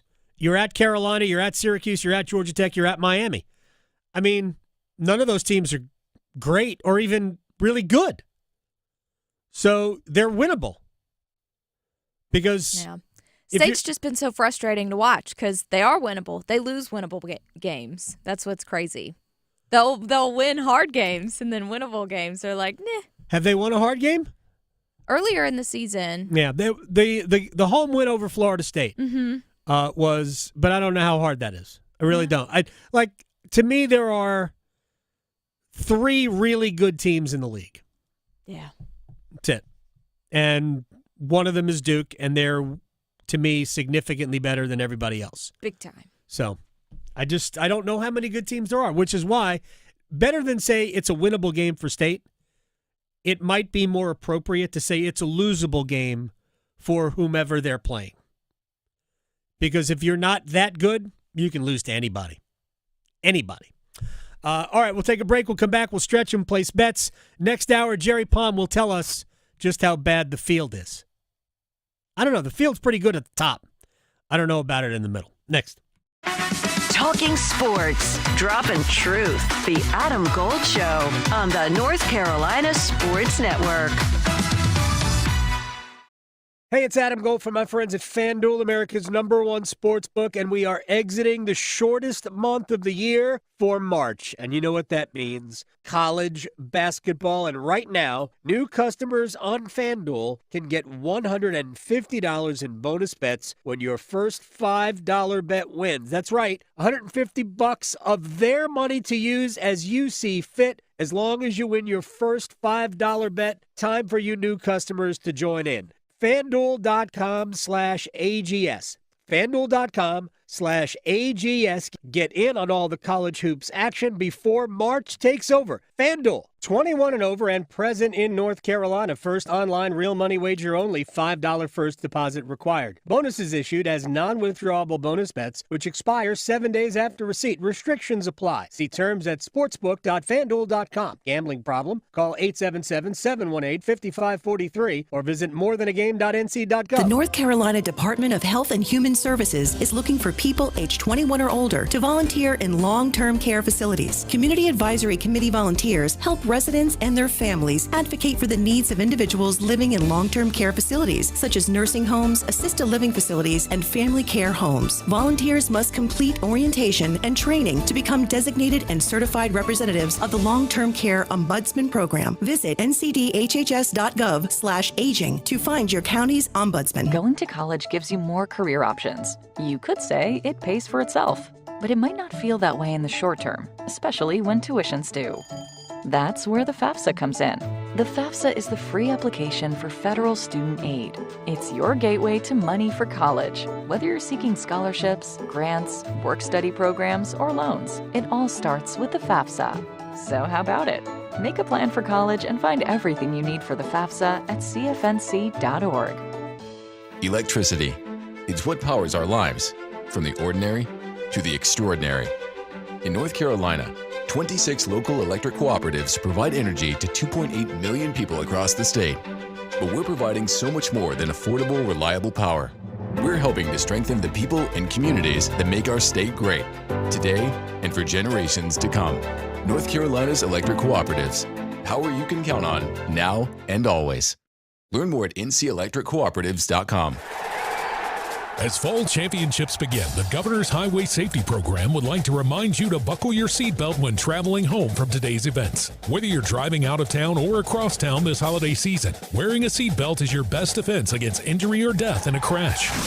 During the busiest time of travel, prioritize your safety and buckle up. Every seat, every time. And remember, click it or ticket. It's the law.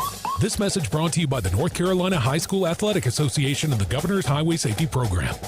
I choose to stay up to date on my vaccines to protect what matters most, my community. Don't let COVID-19 and the flu stop you. So make sure you have protection against new virus strains that continue to spread this fall and winter. Don't wait. Get up to date. Because my health is our health. Ask your healthcare provider about updated flu and COVID-19 shots. Don't wait. Get your updated shots today. Visit myspot.nc.gov and find yours today. AARP is working hard to make sure people in North Carolina are getting the most out of life. Whether it's helping you stay healthy, save more money, care for loved ones, or simply have some fun, AARP is making a difference in communities across the state. You have a wise friend and fierce defender with AARP. Learn more about progress being made for older adults in the state by listening to AARP Without Limits. You can find the latest episodes of AARP Without Limits wherever you listen to your podcasts. This is Adam Gold.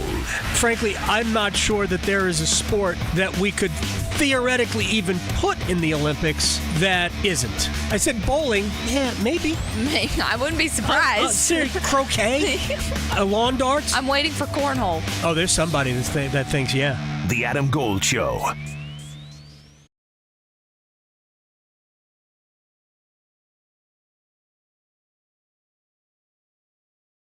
It's the Adam Gold Show. I am Adam Gold. Victoria on the ones and twos. Thanks to John Forsland.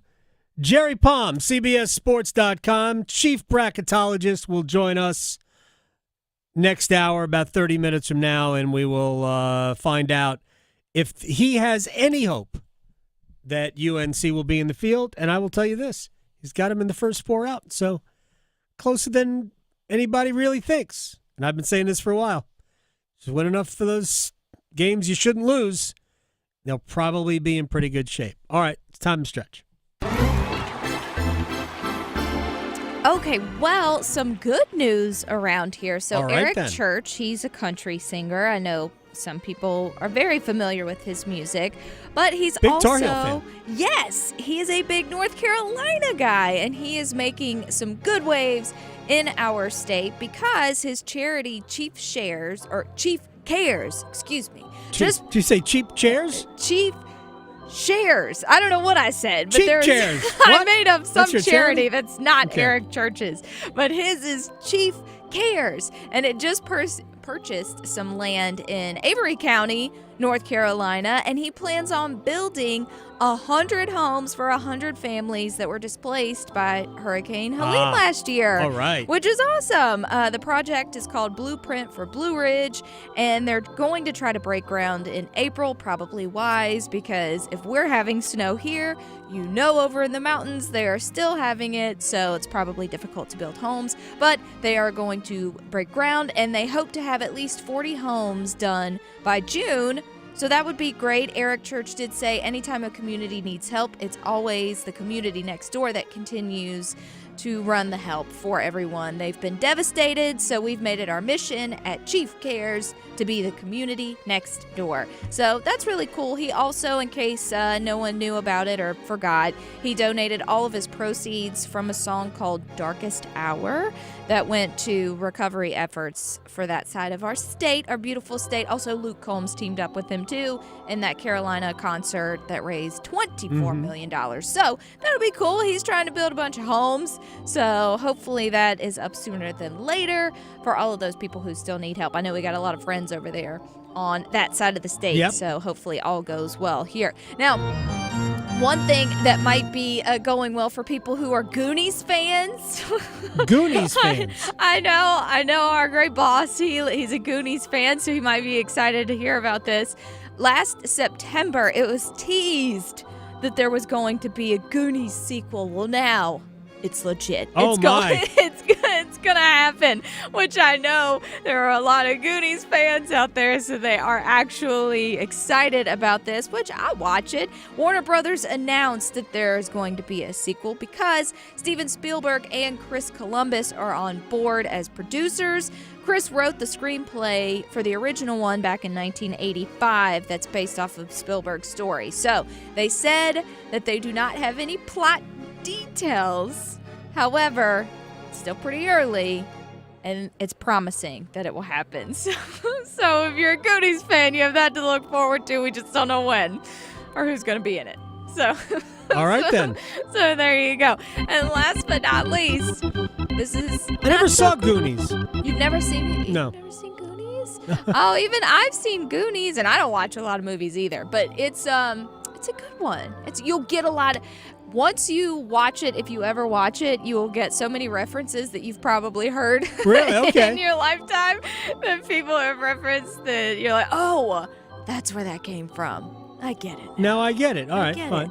Yes. Well, and this is bittersweet news, pun intended, but it's still a thing. So if you've had Nutella, have you ever had Nutella before? Oh, yeah. I know. Yeah, that's a problem. Nutella's a problem.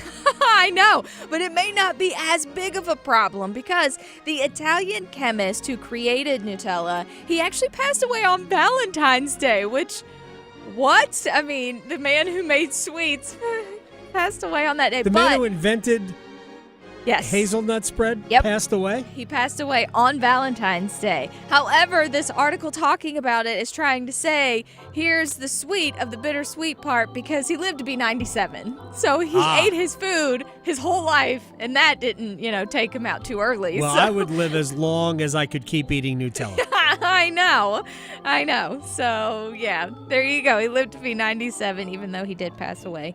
But it's delicious, and you should definitely try it. It is definitely delicious. You could have a little extra cash to buy some Nutella from our bets. Place your bets. Here we are. I bet you slice into the woods $100. Gambling is illegal at Bushwood, sir, and I never slide. Okay, you can owe me. I owe you nothing. All right, I won one of my. Did I win it? Actually, I don't think I actually placed anything yesterday. Yeah. I did tell you that Duke was going to cover the 13.5 at Virginia. Yeah. So that was an easy one. There's a couple of ACC games today. Okay, well, yeah, I didn't put any real units on my Sweden to win yesterday. Right. Which, unfortunately, I got that one correct. I would have gotten that wrong. I think I had USA minus 1.5. Yeah, I didn't get Kempe as an anytime goal scorer, but that was because Slavin was all over him, which go Slavin. I don't hate to see that, so there you go. Now, I'm going to go straight to Thursday's game because they do have this up here. So, give me an anytime goal scorer for U.S. versus Canada Part 2 rematch. Jake Gensel, anytime goal scorer plus 330. So, yeah, I'm going to worry about that on Thursday. We're going to stay in the ACC. We will give you Boston College outright winner over Virginia Tech tonight, minus 106. Not a lot of options tonight. There's no NHL hockey. There's no NBA basketball. No. Slim pickings. It is slim pickings. That's why I'm doing Thursday's game today. Exactly. Now, the next one. Will there be overtime? I don't know, but you know what? there definitely could be. This would be the game to have overtime, so give me yes. That's plus 260. All right, Syracuse is going to cover the 10.5 being offered by Pitt today. I think Pitt wins the game, but they have not played well, so we'll take Syracuse plus the 10.5. Okay, and my last but not least, picking a winner. Woo, this is a hard one, so I got to go with USA, even though it's going to be tough, especially with injuries. We don't know who's going to be on the ice, but if the Kachuk brothers can be back on there, give me USA. You know what? I'll take the over, even though I don't know. Over 5.5. It's plus 260. All right. Champions League action. Like, none of the games really get me today, so we'll just go with a goal scorer. Bayern Munich, who only has a 2-1 lead on Celtic after the first leg, so they still need to at least draw the match. Anytime goal scorer, we're going to go with Michael Olise at plus 185 to put the ball in the back of the net today for Bayern Munich. There you go. Michael Olise plus 185. Harry Kane from the spot is minus money. I mean, that's a given. There you go. Chapel Hill to Charlotte, Greenville to Greensboro. Your sports, his state. The Adam Gold Show on the North Carolina Sports Network. Listen for the... Oh, my goodness! Check in for the... Beautiful back cut and a two-hand jam. Don't miss the... Race to the other end. Get ready for the show! What was that? A reverse pull-up! My goodness! Hubbard got hit, and he made the shot! You're home for the Final Four from San Antonio. Cooper got it to rattle home! 99.9 The Fan, the Triangle Sports Leader. Fargo, your virtual assistant from Wells Fargo, makes banking faster and easier. Like this. Fargo, what did I spend on groceries last month? And this. Fargo, turn off my debit card. And this. Fargo, what's my checking account routing number? And that's just the beginning. Do you, Fargo? You can in the Wells Fargo mobile app. Learn more at wellsfargo.com/getfargo. Fargo is only available on the smartphone versions of the Wells Fargo mobile app. Wells Fargo Bank N.A., member FDIC. Tim Donnelly here for Zero Res. February is the month for love, and everybody's going to be getting down and dirty. Well, if you had to get down and dirty on your carpets and floors, would you be afraid of what you might see or smell? Not only is your carpet one of the biggest investments in your home, it's also the biggest air filter in your home. Get your house Zero Resified and get all those scary smells far away from where you should be having a wonderful month of love. 3 rooms of carpets cleaned starting at $109 and $100 off air duct cleaning this month from Zero Res. It's going on until February 28th, so visit zerores.com or call 919-995-0000. That's zeroresraleigh.com or 919-995-0000. Zero Res. Spell it backwards or forwards, it spells the same. Hey, Mom, I've been meaning to talk to you about some new COVID information I saw online. Uh-huh. I read that black folks like us with certain conditions like diabetes, heart disease, mental health conditions, or being 50 and older, like you, are at high risk. Boy, you sound like a commercial. I'm just saying. I know you love your ginger teas and essential oils, but remember, there are treatment options for COVID-19. I promise if I get sick again, I'll call my doctor to ask about my options. Visit WeTalkWeRise.com to learn more. Brought to you by Pfizer. Oh, I'm John Heister for John Heister Chevrolet in Fuquay Varina. You know, people are asking us, how are you selling so many cars all of a sudden? Well, did you know that the Beltline has opened up the outer loop? We're only 28 minutes from Knightdale. We're only 19 minutes from Clayton and 15 minutes from Apex. We're now the most convenient Chevrolet dealership to reach in the Triangle. And the best part is, you don't have to traverse the inner city traffic. It's just one more reason to get off your keister and come to Heister. Now at John Heister Chevrolet, get up to $13,000 off with Chevy loyalty on a 2024 Chevrolet Tahoe. Together, let's drive. Parenting is hard. Technology can make it harder. The Family Media Plan developed by the American Academy of Pediatrics helps make it easier. Go to healthychildren.org/media plan today to create the media plan that's right for your family. Accomplishing goals is hard. But when your goal is to learn a new language, Babbel makes it easy. Babbel is designed with you in mind. From expert-created lessons to conversational video units and even live classes, you can personalize your Babbel experience to be exactly what you need to really learn a new language more easily. Go ahead, set a goal for yourself. Accomplish it with Babbel. Try Babbel for free. Go to BABBEL.com. That's Babbel.com. This hour of the Triangle Sports Leader is powered by Ritchie Law Firm, Injury Lawyers. Ritchie Law is on top of it. Go to RitchieLaw.com. That's RitchieLaw.com. WCMC HD1 Holly Springs. Take us with you on the radio, Instagram, TikTok, Alexa, and YouTube. 99.9 The Fan, the Triangle Sports Leader. You're listening to The Adam Gold Show on the North Carolina Sports Network. Hall lost it. Middleton's got it. It's around the rim and in. Seton Hall leads by 1. 2.7 left. Diarra at the buzzer. Off the rim. Seton Hall. That's all. What an upset. Middleton with the bucket that gets it done in the upset of the year in the Big East. It's the Adam Gold Show. I am Adam Gold. That was the voice of Tim Brando, I believe. Fox Sports coverage of Big East basketball. Remember last week during Place Your Bets, by the way, it's the Adam Gold Show. I'm Adam. That's Victoria. I took Connecticut on the road at Creighton. Remember, Connecticut had been somewhat struggling. Creighton was ranked, and Connecticut was plus money on the road, blah, blah, blah. Doesn't really matter. Anyway, Connecticut won that game. And walking off the court, Danny Hurley, Connecticut's coach, remember Connecticut is the two-time defending national champs. They won the last two. And he was taunting the Creighton crowd.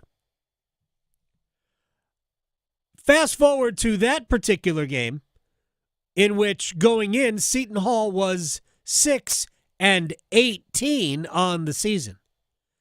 6-18. And Seton Hall beat UConn. You know what we call that? Karma. We call that karma. At some point, you go from being colorful to being a clown. It doesn't mean that Danny Hurley isn't one of the best coaches, maybe the best coach in college basketball. Doesn't mean it. He is, clearly is. But at some point, your colorful behavior becomes clownish behavior. And I believe Danny Hurley has achieved that status. He's reached the level. Congratulations. Unreal. And he's been doing that all year long. Remember, he did that with an official, where he screamed at the official, "I'm the best bleeping coach in college basketball. Listen to me." Or I paraphrase that. And look, nobody's saying he's not great. And I still think his team is good. Not the same as they were last year, obviously, but, oh, man. I like karma. I like when karma comes back and bites you right in the rear end. All right, let's do a wall of sound. The wall of sound is a function of this studio. There's no doubt about it. All right, let's start with last night in Charlottesville. Duke dominated in the way that they need to dominate to make sure that they don't lose or get challenged by teams that shouldn't beat them. My opinion about the Blue Devils between now what happens Saturday at Madison Square Garden against Illinois, outside the league, different level of competition because Illinois is good. They still need to do this. But when they go back and play in ACC play until they get to the Carolina game, if Duke just takes care of rebounding, they're winning those games. They may not blow teams out, but if they just rebound the basketball, they're going to win those games. John Shire on yesterday's performance on the glass in Charlottesville. They know that's the one thing I've been on them the most about the last few games, and they responded They attacked it. I thought everybody, even the one end of the first half, I usually flip out over those, and for me, we were in the fight. We just didn't come up with it, and it was the only offensive rebound of the half. And so I just think that speaks to the level of focus that we had. Yeah, they dominated. They got 37% of their offensive rebounds, and that's good. It's not amazing, but it's good. But they basically protected the defensive glass. They allowed 4 offensive rebounds to Virginia yesterday. No, not that Virginia's a great offensive rebounding team, because they're not. But Duke still got 89% of the rebounds on the defensive glass. You take care of the defensive boards for Duke, you're going to be in pretty good shape. All right. That used to be a staple of North Carolina's play, by the way. Getting offensive rebounds, protecting the defensive boards. Not so much this year. Jaylen Withers, though, emerged or reemerged in Syracuse, or at Syracuse, as an impactful player, and Hubert Davis, the head coach of Carolina, was well pleased. Jay Witt, with his size and his ability to defend and rebound, we didn't have to double the post. We didn't have to double that position. That was just, his length and his athleticism just takes us to a different level defensively. And then on the offensive end, obviously we have, as a team, struggled to shoot the ball from 3-point range. And, it's always been good to be able to have another guy that can consistently knock down shots, especially at that power forward position. And, with his ability to run the floor, finish, it changes our team completely when he's playing like that. I'm not sure it changes their team completely, because it doesn't solve, I think, the unsolvable problem for North Carolina, which is they really don't have a big man. But I will say that it certainly enhances them offensively when you've got somebody with some size that can also shoot and play away from the basket. So in that regard, it's definitely a plus to have a good Jaylen Withers on the court, which they haven't really had for a good chunk of the season. But ultimately, Carolina's downfall against the top teams, and in this league, the top teams means Duke, Clemson, and Louisville. They just don't have enough inside to sustain anything. Doesn't mean you can't win. You just have to you got to shoot the ball really well. And you got to maybe hope that Duke or Clemson has a tough night. But you have to shoot the ball really well. All right, we've talked about North Carolina, the potential of making the NCAA tournament. For State, it's can you make the ACC tournament? Pete Thamel, ESPN's college sports insider, on what's coming down the pike in college basketball. Obviously, we have Selection Sunday a month away, and there's development behind the scenes about what this tournament could look like in 2026. NCAA President Charlie Baker is on the record saying there's been discussions about growing the tournament to either 72 or 76 teams. I had multiple high-ranking sources tell me this week that the more likely option, if the tournament were to expand, would be to 76. Yes, it was booed in Tuscaloosa, Alabama, where ESPN's College Game Day was this week in advance of 1 versus 2, Auburn playing at Alabama. Real quick about 76, and I'm not going to spend any more than 25 seconds on this. Nobody really wants it or thinks we need it, but it also won't irreparably harm the sport. It's not going to generate more money. It will generate more spots for power conferences to gobble up. But ultimately, it's not going to ruin our enjoyment of the NCAA tournament. So I'm not going to get really bent out of shape over it. But I do just wish that people would be honest. But they're not going to be. Nobody really wants this, including the people who broadcast it. They're not paying more for it. So why would we do it? Power. It really is just a power grab. All right, real quick, one thing about the Four Nations Face-Off final, which is Thursday in Boston, the United States versus Canada. Remember Saturday night, first Matthew Tkachuk, then Brady Tkachuk, then JT Miller, all dropped the gloves and fought. Noah Hannafin, former Hurricane, by the way, now a standout defenseman for Team USA, like his former teammate Jacob Slavin. Hannafin was asked today in Boston about what he anticipates the atmosphere being like in Boston on Thursday. Well, I think it's hard to, I don't know if there's going to be 3 fights off the start. I mean, we'll see how it gets going, but I'm sure the intensity will be the same. The passion will be the same. It's going to be a lot of energy in the building. It'll be electric. So these are the games that, when we started this tournament, this is the game we want to be a part of. We want to be in this final game, and to be able to do it against Canada makes it even more special. So, last Saturday was probably the most fun I've ever had in a hockey game, and I'm sure it'll repeat itself again here Thursday. All right, so I'm not sure you can make out all of that, but he said, I don't think we're going to have 3 fights to start the game. Right. And like I said, I am not a fighting is good for hockey. I'm not about that. But what it did provide was an indication of what was next. And it did get, I think, the Bell Center crowd completely fired up. The first period was off the charts in terms of excitement and energy. Honestly, the rest of the second period was a little quiet. Third period, I thought, ramped back up. But after the first period, the second period was always going to be a little quiet.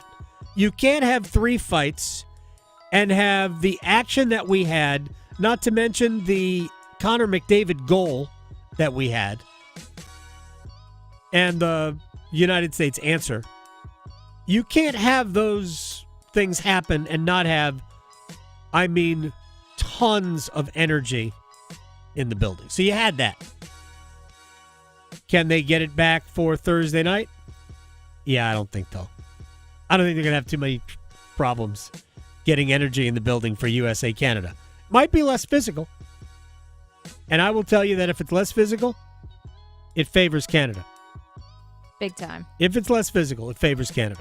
All right, when we come back, Jerry Palm, CBSSports.com, chief bracketologist.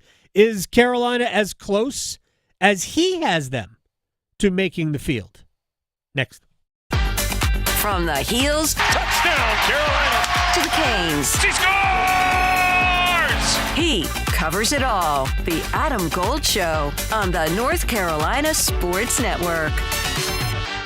Listen for the Did He Just Do That? Johnson trying to step back for a 3. Bring it up. Left side. Boy, that was cold-blooded. The deep looks from downtown. Damas from the right block. Gives to Hawkins. Straight on. Triple. Good. They left him open, and he makes him pay. The Get That Out of Here's. Bonner to the basket. Rejected by Renew, who saw that one coming. Your exclusive home for the Final Four. 99.9 The Fan. The Triangle Sports Leader. Hey, it's Adam Gold from my friend Gordon Miller. Miller Lending, Kildare Farm Road and Cary, who did a very nice thing for me and for you and for your neighbor and their neighbor and their neighbor and their neighbor and their neighbor back in 1987. He invented the no closing cost mortgage. Little did we all know how much money we would save because Gordon had extra time on his hands trying to figure out, how can I save people thousands of dollars and then hundreds? Although he probably didn't think about the refi option back when he invented the no closing cost mortgage, but ultimately, that's why you refinance, right? Lower your monthly payment when the rates come down, take advantage. Or maybe you want to consolidate bills, or maybe you want to buy a car, or maybe you want to put money in the kids' college fund. It's your money. You keep it. Banks don't need your money. They've got tons of money in that locked door called a vault. Miller Lending on Kildare Farm Road and Cary. Don't ever pay closing costs because you don't have to. Miller Lending, an equal housing lender. NMLS ID 250-2146. Bonuses used to be everywhere, Boxes of cereal, a baker's dozen, airline upgrades, even without quadruple diamond platinum status. Life is better with the bonus. That's why the North Carolina Education Lottery is adding bonus chances to multiply your win on Multiply the Cash scratch-offs. More chances than ever to win over $140 million in total prizes. Because everything is better with a bonus. Must be 18 to play. Approximate overall odds of winning range from 1 in 3.31 to 4.86. Problem gambling helpline 877-718-5543. Looking for the perfect kitchen, bath, or flooring? At Home Outlet, we don't just promise the guaranteed lowest price, we back it up. Yeah, but how low are we talking? We'll beat any competitor's price by 10%. That's wow. But okay, what makes your store better? Funny you should ask. We're 100% employee owned. Everyone here has a stake in making your home projects affordable and stress-free. So I'm getting expert advice, unbeatable prices, and I'm supporting employees who actually care? Exactly. Why shop anywhere else? Home Outlet, kitchens, baths, floors, and more at the guaranteed lowest price. Visit us at homeoutlet.com today. It's bow time. A leg and thigh dinner from Bojangles for just $5.99. Leg and thigh dinner from Bojangles for just $5.99. So crispy. So crispy. And juicy. And juicy. So much flavor. So much. Stop it. What are you doing? What, you expect me to get this delicious deal and not say anything? You're unbelievable. You're unbelievable. With a boldly seasoned leg and thigh, choice of fixin', a biscuit, and legendary iced tea, it's a deal so good it's worth repeating. So eat and repeat while it lasts. It's bow time. It's bow time. Dine in, drive through, or tap your favorite delivery app and have Bojangles come to you. Satisfy your craving for flavor right now with Bojangles 2-piece dinner. 2 pieces of Bojangles dark meat chicken, your choice of fixin', a biscuit, and iced tea for just $5.99. That's right, just $5.99 for limited time at participating Bojangles. What are you waiting for? When you're hungry, it's always bow time. We all want more for North Carolina. More boundless views, more adventures in the outdoors, and more clean roads to get there. But to get more, we have to do less. Less littering, that is. Make it your nature to trash your trash and keep NC clean. And we'll all have more reasons to love North Carolina. Litter less, get more. For more on the 7 outdoor NC Leave No Trace principles, visit OutdoorNC.com. Sponsored by the North Carolina Association of Broadcasters and Visit North Carolina, a part of the Economic Development Partnership of North Carolina in cooperation with this station. This is Adam Gold. Did you see what Duke is paying the quarterback that they pulled out of the portal from Tulane? Oh, no. Oh, yeah. 2-year deal, $4 million per. Oh, wow. Per. So. Do they want a quarterback named Victoria? The Adam Gold Show.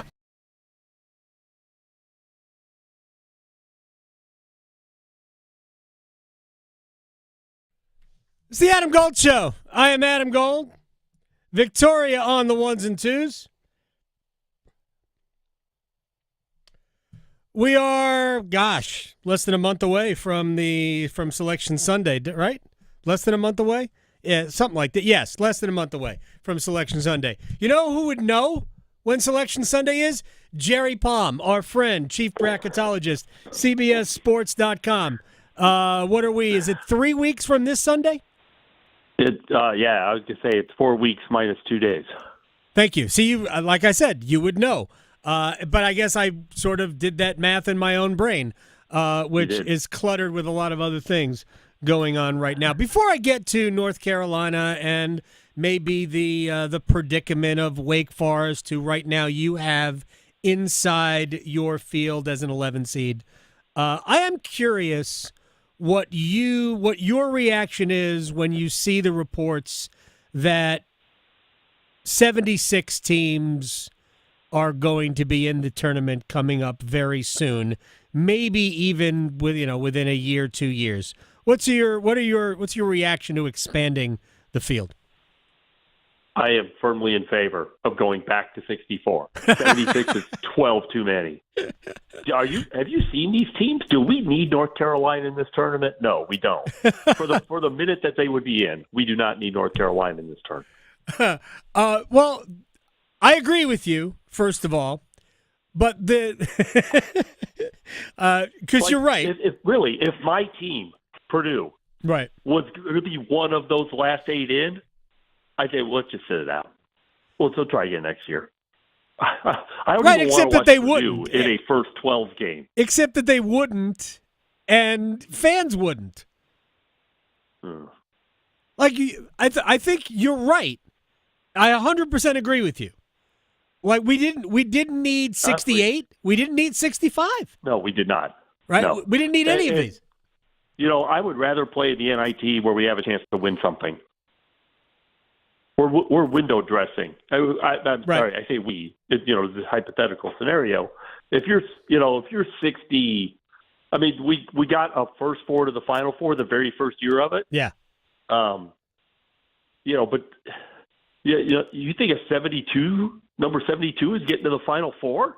Only if they're able to add talent before the tournament. Oh, maybe that would be great if we had like a in soccer we had a transfer window right before. If you could add players to your team in March right before the event, that would be phenomenal. Yeah. Completely retool your lineup. Ronaldo could come and could help. Yeah. And you know what? Ronaldo probably could play for a number 72 team. Jerry Palm is joining us here on the Adam Gold Show. I do think, though, this about the expanded field. I said this earlier. I think the notion that we're going to ruin the tournament is silly only because 68 should have ruined it, and it didn't. 76 won't ruin it. It won't make it better.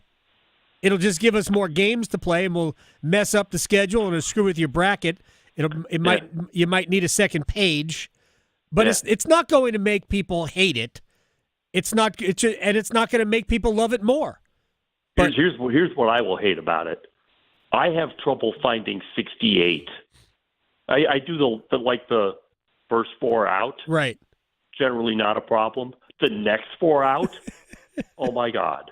Those teams are all going to be tournament teams now. And then I got to find another first four out, which might be 500 teams, but probably not. And then another next four out, which, could be the last place team in pretty much every major conference. It's just silly. It's just silly. I think Strayer University you should put that. That would be a really great bit for you, Jerry, when they go to 76. Get those like the Strayers and the DeVries and the the University of Maryland Global Campus. Yeah, I was thinking Purdue Global. Yes, Purdue Global. That's right. Or let's get both Division I Purdue's in. Maybe we could get Purdue and Purdue Fort Wayne. That would be awesome. All right, so now we're going to go to North Carolina since you've already trashed them, Jerry Palm, CBSSports.com. Right. Not listening. At JP Palm CBS. All right, so riddle me this. North Carolina beats NC State tomorrow. They win their 4 games after that. Then they lose at home to Duke. They are 20-12 in the league, 13-7 in conference. Let's say they get the 5 seed at the ACC tournament based on a tiebreak. They win twice at the ACC tournament to finish. So they beat Duke then? No. They beat the 4 seed. Never mind. They had beaten Duke. I got ahead of myself there. They had beaten Duke unless Duke wants to lose to the Tar Heels. 22-13 with 15 wins in ACC play. They're probably getting a bid, right? No. So here's the thing: 15 wins in ACC play is not criteria. Right. Nobody cares about your conference record. I get it. Okay. So they're 1-10 in Quad 1 games. Yeah. And you don't have them winning any Quad 1 games. No, one of them would be a Quad 1 game. The win over the 4 would end up being a Quad 1 game on a neutral floor. Who's the 4? Let's say the 4 is by then Wake Forest would be a Quad 1 game. They're not neutral? a Quad 1 now. Yeah, because they're not a Quad 1 now. Yeah, but in a neutral site game, they're not a Quad 1. Right. No. So okay, I understand your point, but my point is that when you get to that point, they would be. So basically, you're not solving their problem. They need to beat Duke, or maybe Clemson. Right. They don't have Clemson, right? They need to beat somebody that's going to the NCAA tournament. Wake Forest may not be that team if North Carolina beats them. So, North Carolina needs to beat somebody. Right. That's going to the NCAA tournament. And that team right now left on their schedule is Duke, and that's not happening. Right, and they have a bunch of games against teams that are ranked They can only hurt them. outside the top 100. Florida State is the including NC State, by the way. Florida State is the best team that they have left between now and the Duke game. Yeah. And right now, as of Monday, Florida State in the net was 88th. Everybody else is in triple digits. What happened, Jerry? My prediction for North Carolina. Yeah. And they'll totally prove me wrong because a lot of my predictions about winning games are wrong. Right. Is that they're going to lose to Duke and they're going to lose one other game before the regular season's over. No, I mean I don't necessarily think that's an incorrect prediction. I mean I think North Carolina has proven this year to just be at best okay, not an NCAA tournament team. No. My scenario is just based Maybe on next maybe. My scenario is based on just how close you have them to the field, because in the first four out, they're very close to the field, and the other bracketologists, albeit far from as good as you. The other here's the thing. all have Carolina in the Just same because general they're place. listed on a first four out or maybe next four out doesn't mean they're close. It just means they're closer than some other teams. Well, yes, but those teams that are on the just on the other side of that bubble, like there's not that much of a difference between. Like, what's the difference really between Wake and Carolina at this point? Wake has beaten multiple teams to the Pulse. Oh, okay. Right. But Wake is very squarely on the bubble. Don't get me wrong. Like I just don't think there's that big a difference. Is what I'm saying. And if Carolina wins a bunch of games, like I think they find their way in, but they have to win a bunch of games. They have to win a bunch of games to get to the game that matters. If they don't win a bunch of games before that game that matters, that the game that matters won't matter. So let me ask you this, because I am baffled, and this will be the last thing. Because you've got a bunch of teams at, like, let's just say, I don't know, conference records don't matter, but I'm going to use a conference record here. You've got a bunch of teams in the SEC at like 5-8, in that range for their conference record.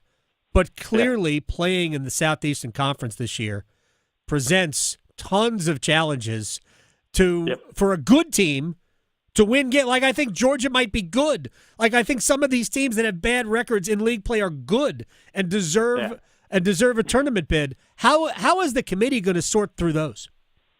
Yeah, they're not going to look at their league record, so that'll help. But their overall records aren't good either. Well, but they're not bad enough yet. You don't get in the NCAA tournament except for one time in 30 years has a team gotten in the NCAA tournament that wasn't at least 4 games above 500. And that was actually Georgia. Oh, gosh. They were 16 and 14. And that team played, if they had a quadrant system back then, 1 game outside the top 2 quadrants all year. Yeah. So an insane schedule. So that's an exception for a reason. If you're not 4 games above 500, your chances of making the NCAA tournament are not good. And some of these teams are around there.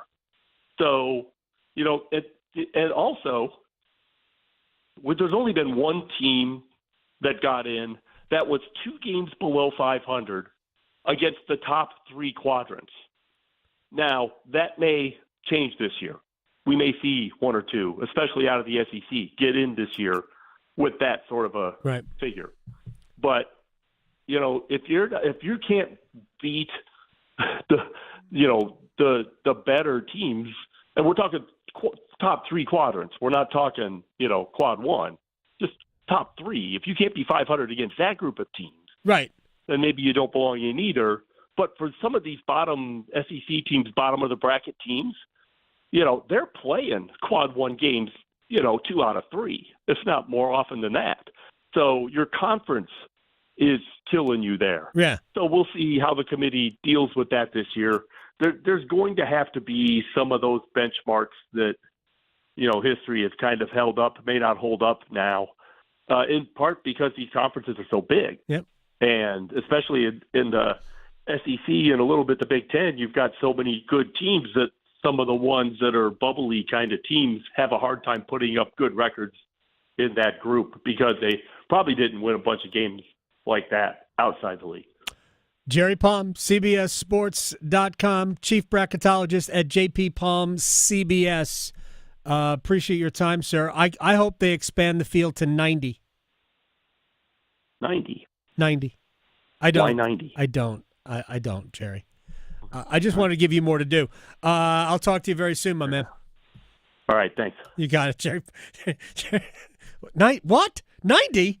I just want Jerry to work harder. I know. He was like, what? No. Yeah, no. Anyway, we're going to break. When we come back. Tiger Woods did some TV this weekend?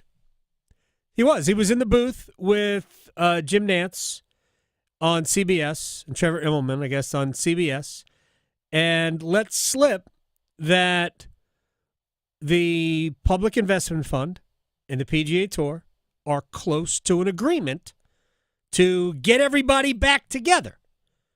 Now, I don't know if Tiger was on hand for the TGL event yesterday. There was fake golf yesterday. I think there's also fake golf today. Shane Ryan from Golf Digest. We're going to talk about fake golf and the potential of the PGA Tour and Live Golf to re-merge, whatever I'm trying to say. We'll do that next. Questioning goalie interference calls since day one. The Adam Gold Show on the North Carolina Sports Network.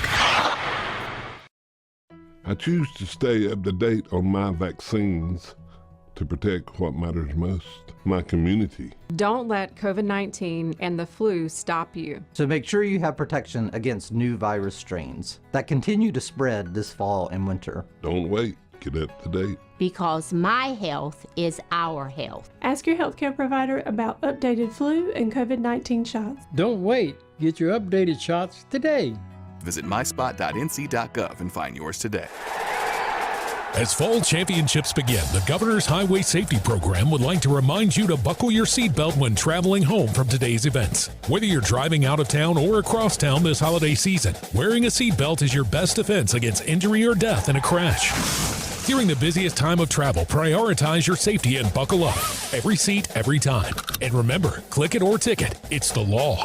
This message brought to you by the North Carolina High School Athletic Association and the Governor's Highway Safety Program. The North Carolina Department of Health and Human Services is looking for people age 21 or older to volunteer in long-term care facilities. Community Advisory Committee volunteers help residents and their families advocate for the needs of individuals living in long-term care facilities, such as nursing homes, assisted living facilities, and family care homes. Volunteers must complete orientation and training to become designated and certified representatives of the Long-Term Care Ombudsman Program. Visit ncdhhs.gov/aging to find your county's ombudsman. Going to college gives you more career options. You could say it pays for itself, but it might not feel that way in the short term, especially when tuitions do.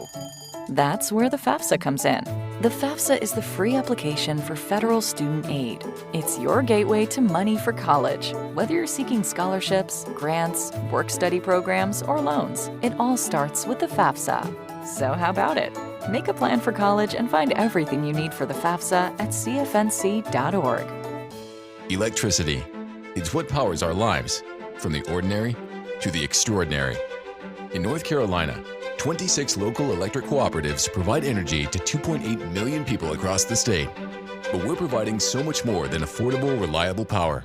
We're helping to strengthen the people and communities that make our state great, today and for generations to come. North Carolina's electric cooperatives. Power you can count on, now and always. Learn more at ncelectriccooperatives.com. AARP is working hard to make sure people in North Carolina are getting the most out of life. Whether it's helping you stay healthy, save more money, care for loved ones, or simply have some fun, AARP is making a difference in communities across the state. You have a wise friend and fierce defender with AARP. Learn more about progress being made for older adults in the state by listening to AARP Without Limits. You can find the latest episodes of AARP Without Limits wherever you listen to your podcasts.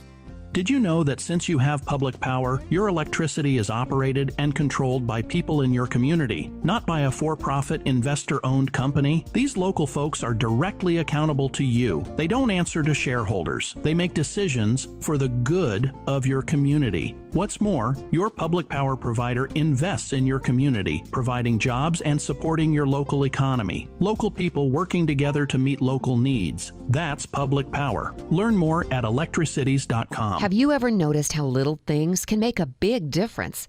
Words like, I'm sorry. Like, can I help? Like, have a good day. And it never hurts to say thank you. Couple those words with a big smile and you've got a good chance to make someone's day. In North Carolina, we have always taken pride in being kind to everybody. Little things do make a difference. Makes you feel better. Makes everyone around you feel better. This is Adam Gold. 80-second mark, I scream in the booth. I screamed in the booth. Why the heck is he still on the ice? Did you say it in Finnish? I should have. Yes. No, he wouldn't. He curses in English. He does. 2 seconds later, he scored. Yes. And I went, oh, that's why. That's what. The Adam Gold Show.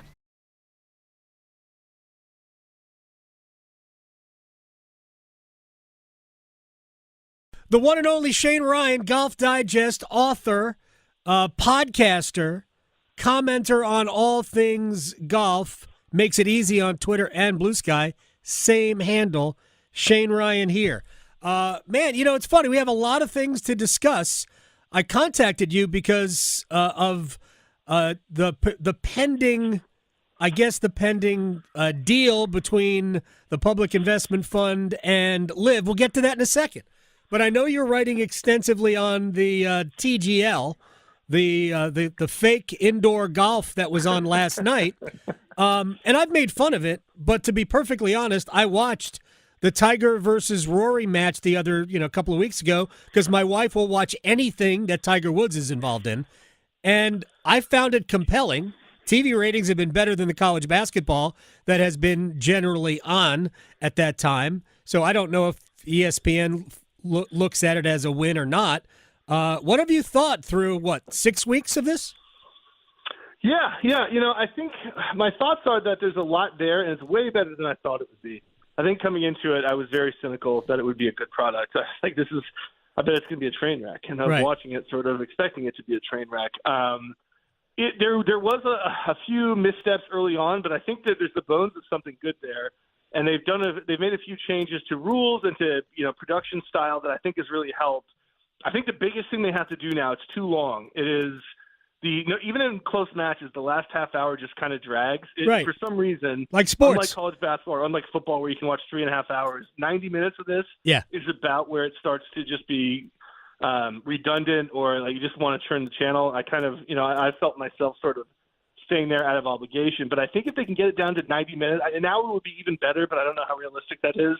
But if they can get it down to a tight 90, I think it's a pretty good TV product. And like you said, the ratings they've been all right. I think they took a dip last week. So it'll be interesting to see what they looked like yesterday. And I think there's another match tonight. But yeah, in general, I think there's a lot of positives there. But you always have to be proactive with these things early, I think. Mm-hmm. Otherwise, you risk losing momentum. And I do think they have momentum. And I think they need to capitalize on it. And if they do, I think it could be a good sort of, TV product on weeknights for ESPN. There's no doubt. But we need more Tiger. And somehow we need Tiger and Rory to play for every team so they can always be playing against each other, because I found that to be the compelling stuff. Even if when they actually played each other a few weeks ago, their match ended up not mattering, or the last in the playoff, whatever it is, it ended up not mattering. But I thought it was compelling, and Tiger did enough good, and Rory did enough good. But by the Tom Kim was probably the star of that show. But it's been better than I expected to. So I hope it continues, because we have to keep Tiger Woods around somehow, since he can't actually play anymore. Right. The PGA Tour champions, because I actually think he's going to play now, because he wants to get out and compete, and he can do so in a cart. I think actually he might have some juice when he finally gets to 50. Shane Ryan, at Shane Ryan here from Golf Digest, both on Twitter and Blue Sky. Here's what occurs to me when you get down to this agreement that is coming down the pike again, according to whenever that is, whatever soon means. It's still very vague. It's like the framework agreement that is coming up on a 2-year anniversary between the PGA Tour and the Public Investment Fund. That we want all these, we want to get the best players in the world together. Okay, I'll take that on its face. But we knew this 2.5 years ago. And if they had figured that out 2.5, actually longer than that, if they had figured this out 3 years ago, 4 years ago, then we wouldn't have had what has happened to the sport, which is a total distortion of the value of professional golf. Because that's what LIV did, right? LIV completely distorted the value, what these guys were worth, and it forced the PGA Tour to overvalue the players and overextend sponsors. And now, if we had just figured out a long time ago that these players just need to play with each other more, then we would be in a much better I'm assuming we would be in a much better spot. It seems like we wasted a lot of time and a lot of energy for nothing. Yeah, and, to that tweet you alluded to earlier, the idea that everything's going to be better when the best players play together, I don't necessarily buy into that. I think LIV has had the effect of marginalizing the players who have gone there, except for Bryce DeChambeau. He's really the big exception to the rule. Yep. But that's because he won a major and because he's got a YouTube channel people like and stuff like that. But otherwise, if you think, okay, now we've got Jon Rahm back, now we've got Brooks Koepka back, that's not a magic bullet that's going to cure what's ailing with golf. And like you said, it's almost comical to think about if it wasn't so sad. When you bring in a chaos agent with, $1 trillion or whatever is in the PIF, and they are willing to spend egregious amounts to try to basically, do a hostile takeover of golf, like you said, the PGA Tour has to leverage everything it did. They bring in these, the venture capitalists, the SSG, to give them billions of dollars and all this stuff.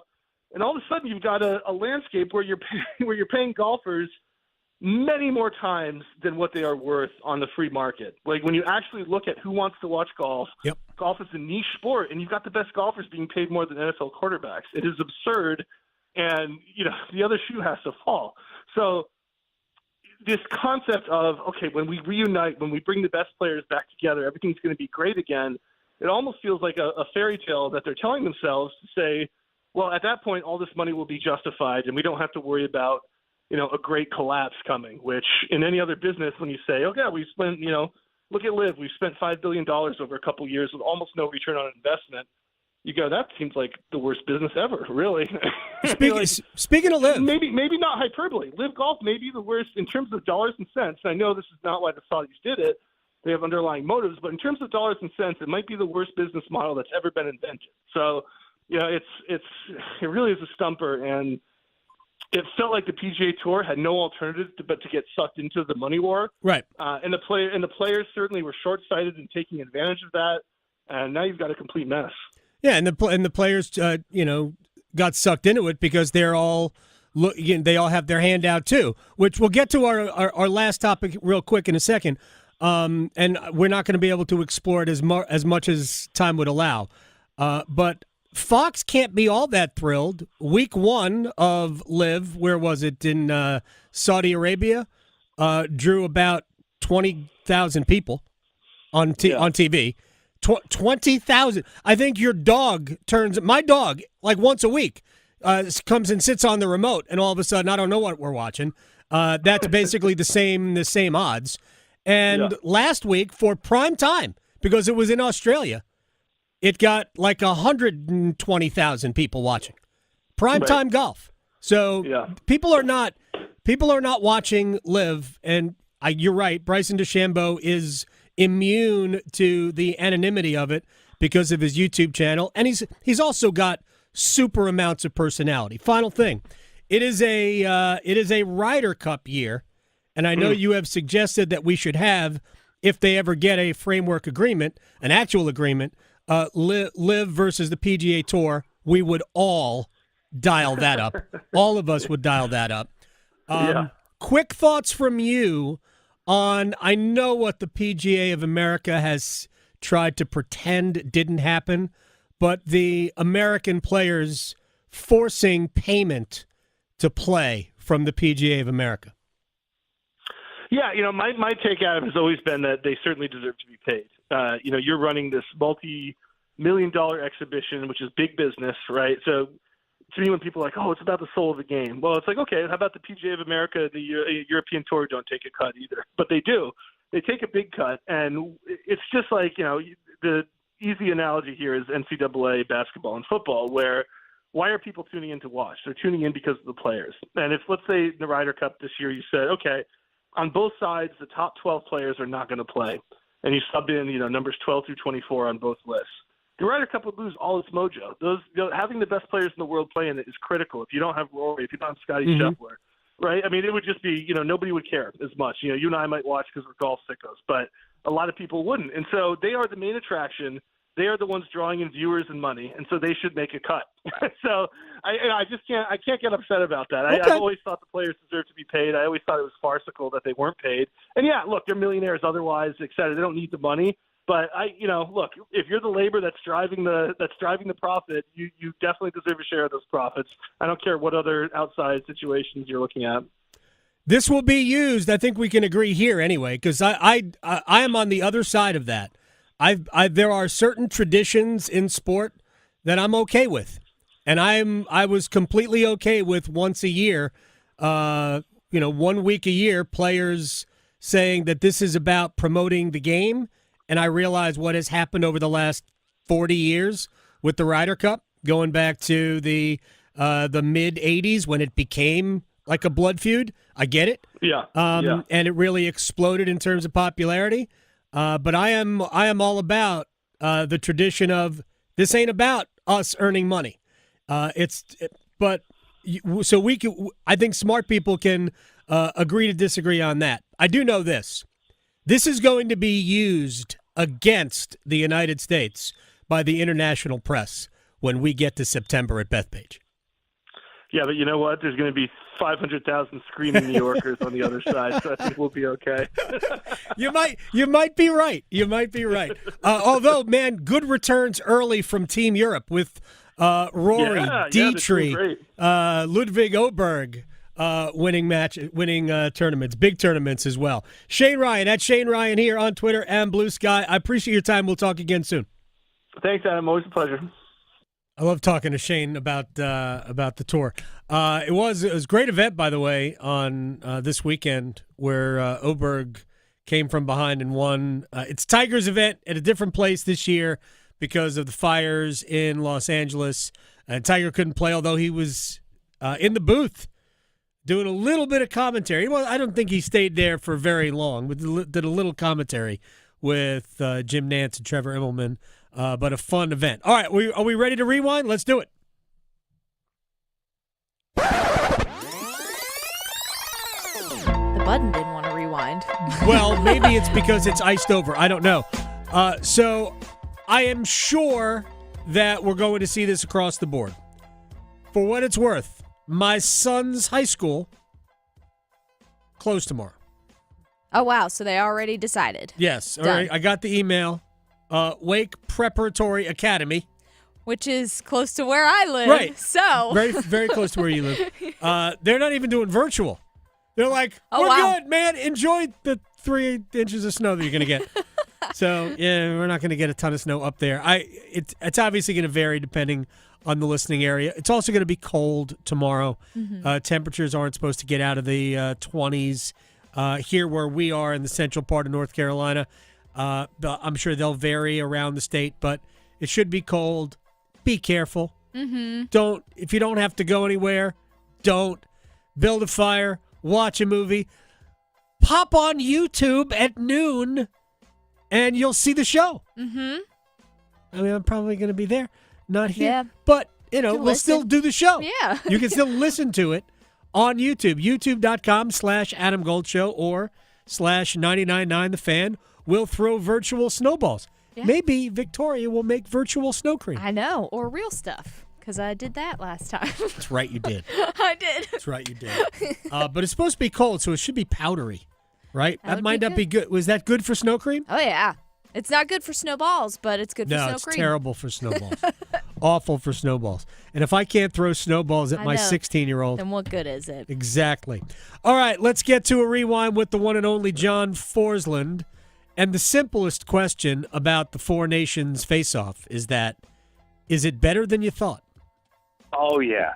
I was as skeptical as anybody about this. I just didn't know. With the league breaking down and by and large the entire league going on vacation, how these players who are asked to participate in an exhibition tournament in lieu of the All-Star game, how would they perform? How would they invest themselves in it? But as always, the players answer the bell, and the players got wrapped up in it. I think they've proven to everybody they want this. They want this on a regular basis. They're going to bargain it in the next CBA, and I think we're not going to be deprived as fans moving forward from seeing Olympic involvement every 4 years, every 2 years, a World Cup. We're going to get back to where we expect to see best-on-best international play, and we'll expand it to include other countries who will make it even better than it is right now. But we're all enjoying this. This has been absolutely spectacular, and my only hope is that we don't take a step back when the league resumes on Saturday and everybody says, oh, ho-hum, here we go again. That's the only drawback to this tournament being played out as well as it has. Honestly, I think it's inevitable that Saturday, when the league resumes and the Hurricanes resume in Toronto, I think it is inevitable that, and I say this in advance of Thursday night. We don't know what Thursday night's going to be. I think it's going to feel like a step back. Yes, I would agree. Because you can't play the games the way they're being played with the intensity and the emotion that they're being played. That level. And then go to a regular season game. It's going to feel like a regular season game. Mm-hmm. And again, Carolina at Toronto should be good. Hard to beat. Yes. USA versus Canada. It's extra juice in it. Unbelievable. So, and when John and I talked about this before the tournament started, I think he and I were in the same spot. A, I thought it would be fun. B, I didn't think it would be physical. I thought it would be mostly skating. But that's not the case. It's been amazing. Way better than I anticipated. So I did want to get John's take on the 3 fights in 9 seconds on Saturday night. I loved it. I applauded it. I just think a lot had been said. You're in Montreal. If you've seen a game there, you'll understand what I'm talking about. It's maybe the best environment in the entire league. And certainly for a tournament like this, it would be. So passion is at an all-time high, and I think the United States decided, okay, most specifically the Kachuk brothers, we're gonna do this. Let's do this. Let's do it right away. See where the game goes, and you know what? No one turns their back on it. You can get into philosophical arguments about this stuff. I don't think it's ever going to be taken completely out of the game. It's being weaned out. There's no doubt about it. But as long as we have NHL rules, which just penalize you, 5 minutes for fighting, this is the way it'll be. In the Olympics, it depends. If it's a double IHF rules, it's expulsion for fighting. If they elect to go NHL rules in the Olympics, which they have in the past, and I'm not 100% sure what the situation will be next winter, well, it's either there or it's not. But I thought it added a lot of intrigue to the game, obviously, and people are talking about it like, and some people are talking about it like they've never seen anything like this because they're not old enough, right? And they're not old enough to know what it was like back when a lot of knuckleheads were doing this, and that's how they had jobs in the NHL. The players that did fight are outstanding players in every aspect of the game. That's the one difference. Yeah, Brady Tkachuk, Matthew Tkachuk, JT Miller. You're talking about, 3 obviously world-class players because they're on this roster. That's why. All right, one more thing, and this is from Matthew Tkachuk. Actually, if you watched the games last night, Matthew Tkachuk spent some time in the booth with Kenny Albert and Eddie Olczyk, and they were talking about, is he going to play? And basically, everybody's going to be ready to go Thursday night. I think that our biggest strength right now has been sacrifice and how close we've become as a team. Okay. And I don't know if that's necessarily something that we have to learn from now until then. I just think we have to keep growing and growing on that, because that has been our secret weapon so far. And it's really, in these tournaments, guys come from playing all different places, and sometimes it's tough to find your role or find your strength for the team. And we have, all 23 guys have found it really quickly. And at the end of the day, Stanley Cup, maybe Game 7 aside, this is probably the biggest game that we've all played up until this point. So, I think that we have 23 guys in there that'll do absolutely everything they can for this game on Thursday, and we are so excited for this opportunity and very thankful that we have this chance at home, playing our biggest rival. They talk about, or you beat them already and you're going to the finals. Well, it doesn't really matter at this point now. Now it's up to one game, so it doesn't matter what happened on Saturday. It's a fresh start on Thursday, and we just can't wait for this opportunity. What Matthew Tkachuk said there is, in many ways, the reason why this has worked, because the players have all bought in. This is not an exhibition to them. This is supposed to be an exhibition. As a matter of fact, in no way is this going to go down in the annals as, a world championship victory or anything other than this was the All-Star game. This is the NHL's alternative to the All-Star game. That's all this is. Crazy how effective it's been, but it's not going to be something the NHL can pull off on any sort of regular basis. Real quick, about Thursday night, the United States does know that they will be without Charlie McAvoy, who has already been ruled out. Boston's defenseman has been ruled out for the game on Thursday night with that infection and an upper body injury. Victoria, thank you very much. Snow day tomorrow, but we'll still be here. I expect you. Talking sports, dropping truth. The Adam Gold Show on the North Carolina Sports Network. Adam Gold from my friends at FanDuel. They are America's #1 sports book and America's #1 sporting event. I'm sort of opinionizing here. The college basketball